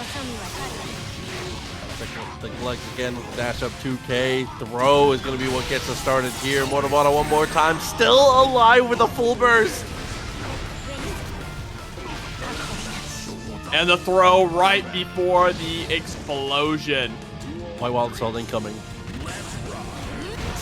No, straight away with the, okay with the SR effective.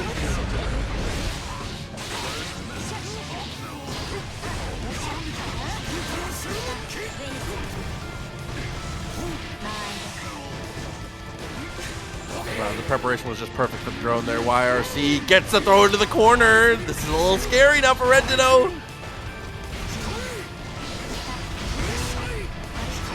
Oh, the deflect shield still not getting you out of the typhoon, though. Gotta figure out a way to weather the storm, but the walls are blowing down. Oh, oh my god! That was the equivalent of nuking a hurricane. Good as it gets, it's all you need. Not very much life for either of them. The dash up into the super is so smart. You have 100-meter, why wouldn't you? Yeah, absolutely.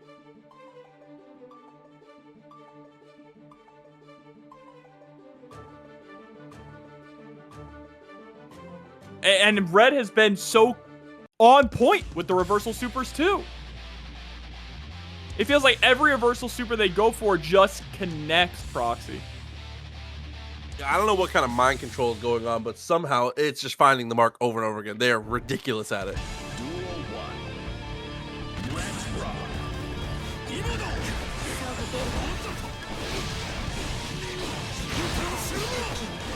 All right, burst early from Red. Doesn't want to allow RedDitto to get that momentum. Plus frames. Ooh, challenging back there. Very risky from Red, but ends up working out to push out of the corner. Just took a lot of tact. Oh, you got the 5K pickup afterwards as well. Motivata for the hard knockdown. Straight on in. Tries to bait something there. Was looking to bait the YRC. Gets BRC instead.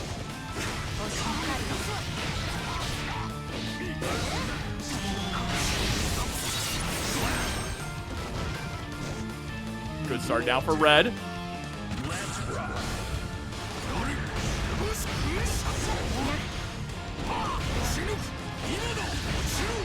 Oh, 6P actually losing out. I hate to see it. Good backdash timing. Doesn't matter. Immediately in with the JK though. Yeah, unfortunately there, the backdash going into 2S, just not the best button to press after a backdash situation, and now able to block the reversal super. Red, the immediate burst. Again, Red's bursts have also been very on point to maintain that momentum, stopping RedDitto hot in his track. 100% agreed.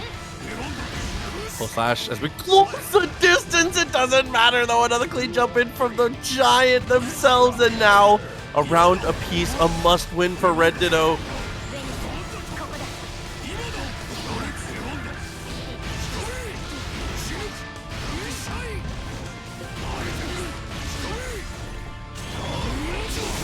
Is this enough? Are we fully churned? Doesn't even need to be. And whoa. Punch the router. Hold on. I mean, this match, again, this match sucks. So switching it up here. Queen Dizzy, the mother herself, coming out here to try and play. She's giving mother. Set up the ice. Oh, but a beautiful backdash there from Red. I'm curious what Red's experience against Dizzy is, because that backdash seemed like very studied for that exact situation. That was crucial though. Drone, coming on through, and unfortunately the uppercut with the overhead tap dust works beautifully from Red in that moment. Sending out Ice Fish.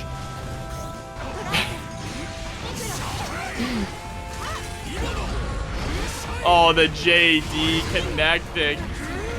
Deep like shield, not really doing too much there. I have to actually wonder if... No, yeah, we wouldn't have gone for Wild Assault. Probably not. Oh no, and the life bar dwindles here, unfortunately. Even if it is a better matchup, it's not looking like it here. RedIAmNot handles the Dizzy in game one.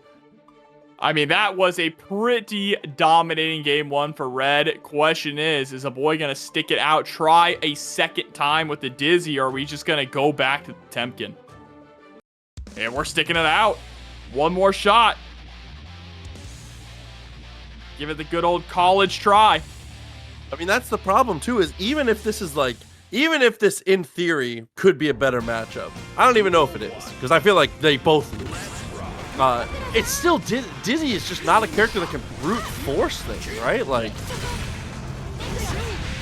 at least with Potemkin, you've got like time. Yeah, at least with the Potemkin, you have like the brute forcing factor of like, if I pop buster you, like your life is gonna be forfeit.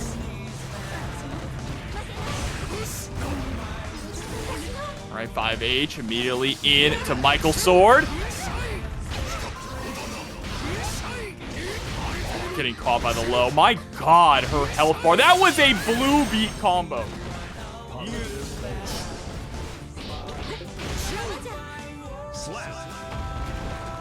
This is just hard. It's hard. We can't even get started, right? Even backing up and playing more of that zoning style. Setting up the fish. Finally, okay, here we go. Get something started. Wings of Light have been raised, but a far slash is going to shut that down right away.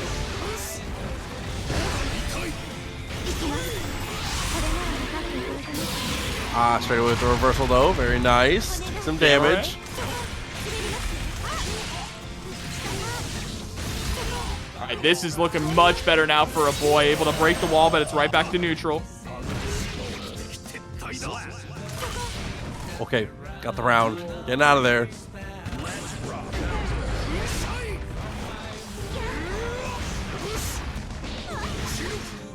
Oh no. Oh, splat into the wall too.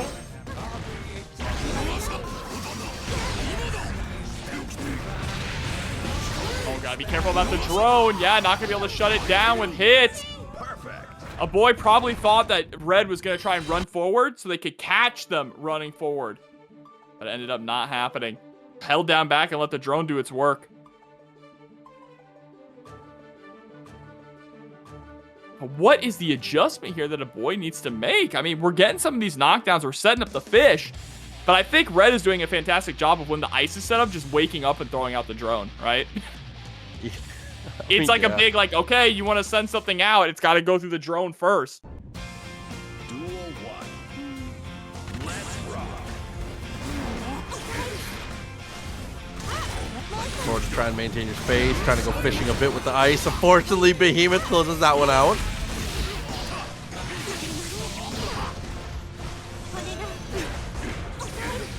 Again, the Michael sword. Oh, coming back. Yeah, drone is just completely shutting down Ice Fish. Yeah, it doesn't matter how many of them you throw out. Gets the dash cancel after the little anti-air close slash there. Sweep. Okay, and manages to maintain full screen again. Again with the drone.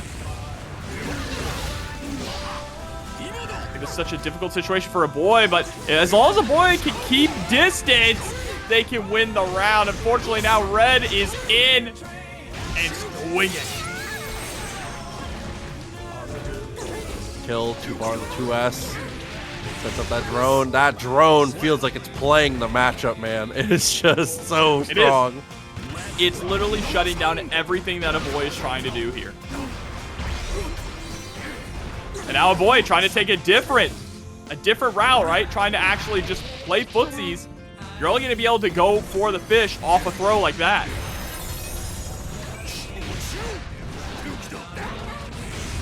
Right, got a nice chunk of health there with the Wings of Life, but now you're out of tension and stuck in the corner. Might need a deflect shield here. But Red could just respond with a Wild Assault. Oh my god. Yep, there it is. Wild Assault. As soon as the deflect shield was gone, and now there's no escaping. Yeah, nothing to be done off of that one. Unfortunately, ends very similar to our last set. 3 games to RedIAmNot. And now has a chance to face Jack here in grand finals. Coming from the loser side, Jack looking incredibly consistent. I think only dropping 1 game? I gotta check. As we jump into this. Oh no, it went game 5 against Dany. Oh, trying to dash up and go for the throw there. Nice jump backwards. Jack with a great sense on defense, as always.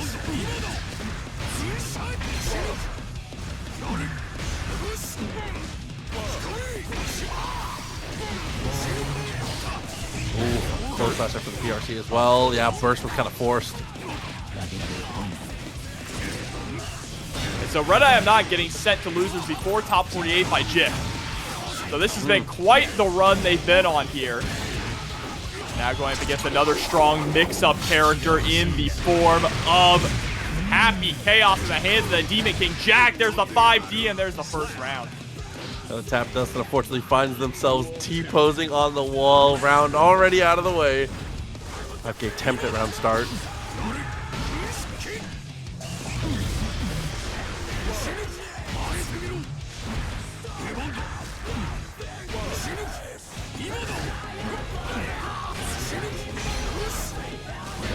Backdash.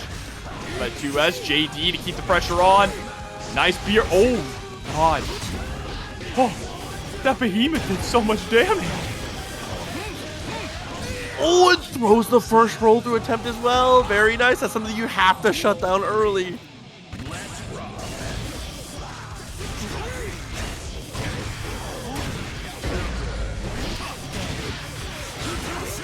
All right, this is the first. Talk about trying to shut down early, trying to shut down Jack's momentum early, but it's not going to work. The Sucker Punch 6S here is going to allow Jack to get a wall break and refill all those bullets. Drew puts us in the orange. Austin throws the reversal attempt and matches on it this time. Twice in a row, Red goes for the same option, but it doesn't quite come out in time. There is game number 1 here in this grand final. It's going to be in Jack's favor, making that mountain even taller, Proxy.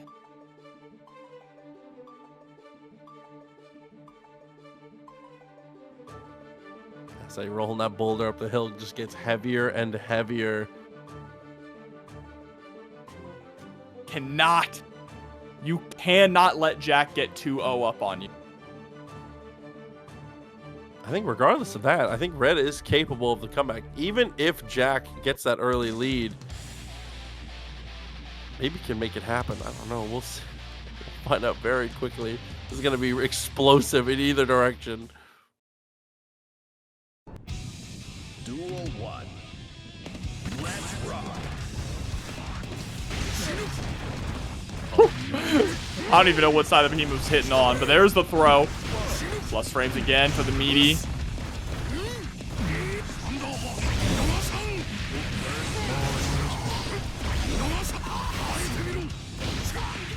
Great defense. Dude, I love the 5K. Yeah, the defense is phenomenal. I mean, for years we have been praising Jack's defense, right? Saying he's the Happy Chaos with the best defense of them all, able to turn a lot of these situations into offense. Could be blocking? Absolutely was. That's one of the first, if not the first, reversal supers we've seen from Red that have not connected when they've actually come out. They've been so consistent with landing those. Their guesses have been on point.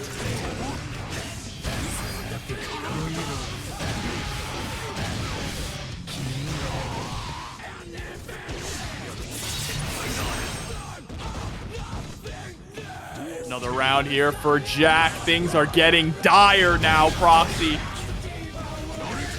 Might have to start sending some pretty aggressive options. Sets up the drone. Can't let the jump out come. Nice. That's what we were looking for. Gotta keep them locked down.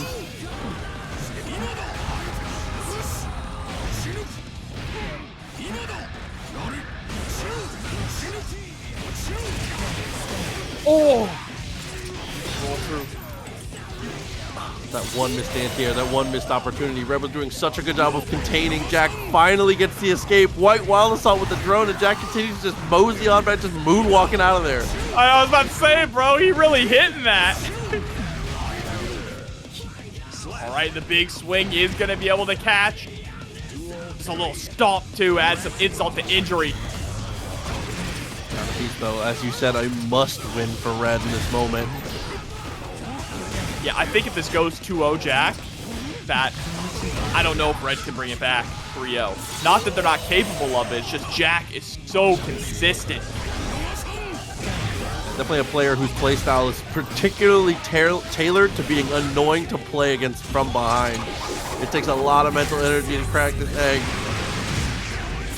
Zach sets up for another hard knockdown. Might be time for the roll here.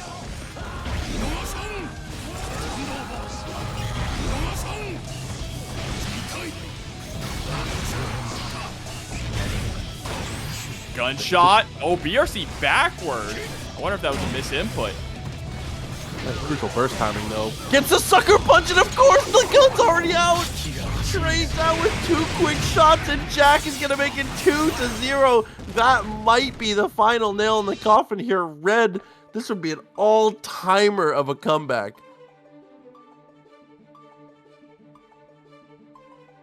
Oh, this is fantastic here for Jack, though very difficult for Red. But as we're jumping into this next match, want to give a big shout out to Isozaki for winning our redemption bracket as well. Remember, we have those redemption brackets every single tournament. Now we're jumping into what could be the last match of the night.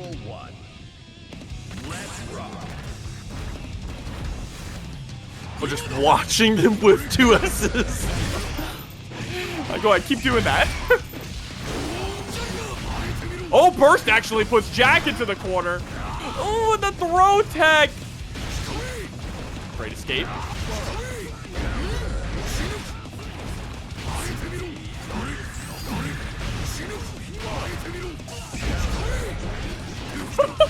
Keeps swinging. Oh no, headbutts and a behemoth still alive somehow. No meter to show for it, though. Has been having to FD behemoths for what feels like 1,000 years.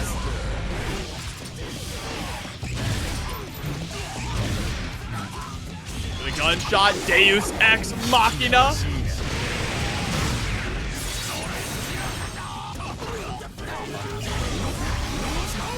Double wild assault. You. What a psycho! That's the kind of risks you have to take in this matchup. I respect it. Close that distance. A full burst? No, full violence. Wild assault, Panther C, wild assault. That is bloodlust if I've ever seen it, Proxy. But is it enough? Jack gonna be able to get the hard knockdown here.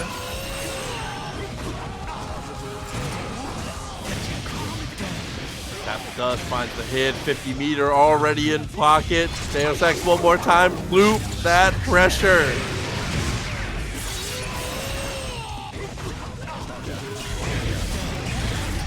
Sending out multiple curses and just has plenty of time to reload the bullets. Nice counter hit though. Red with the wall bounce. Gotta watch out for YRC. Please live. I want it to be enough. For my mental health. Oh my god. Just barely. Just barely. But there's the burst. Into the gunshot. Burst right back. Skyfish, give me your life or your meter. Oh! Tried to hit the forbidden super dash, but gets 2P'd out of it. RedIAmNot is not dead yet. That's the bionic elbow. The American dream. 2P is the Goldlewis button. The Lord's reversal. The son of a plumber. Duel 1. The son of a plumber. That's the blue collar normal. Oh, taps the dust, finds the hit one more time. Both burst off the table. Skyfish just to check and see if you're awake. Gets the shot to beat the drone. Jack is certainly awake. Be able to get the wall break here.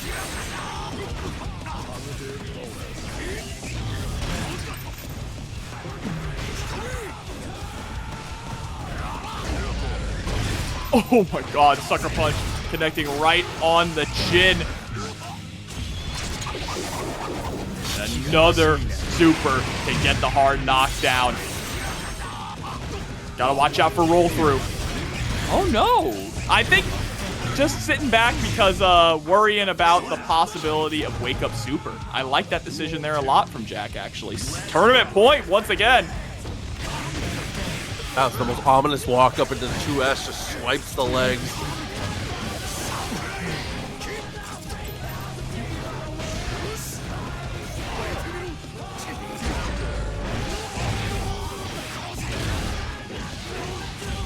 Oh, this might be the ending sequence here. I don't think it's quite going to be close up to the wall. No, it is, absolutely. Shatter the glass. One more chance. Yeah, Red not going to get burst back, but still has access to Wild Assault. Cross-up is blocked. The defense here from Jack, but still a throw. Red still swinging. Trade, not what you want to see. Behemoth into the dash up throw one more time. Yeah, and that drone covers the YRC, so it's so well done, but the jump out of the throw proxy through the wall, is it? I think we live with just a pixel. Just barely. We have another white Wild Assault. Oh, but it doesn't matter. The dash up 2S. Jack is going to be able to stave off Red for the victory.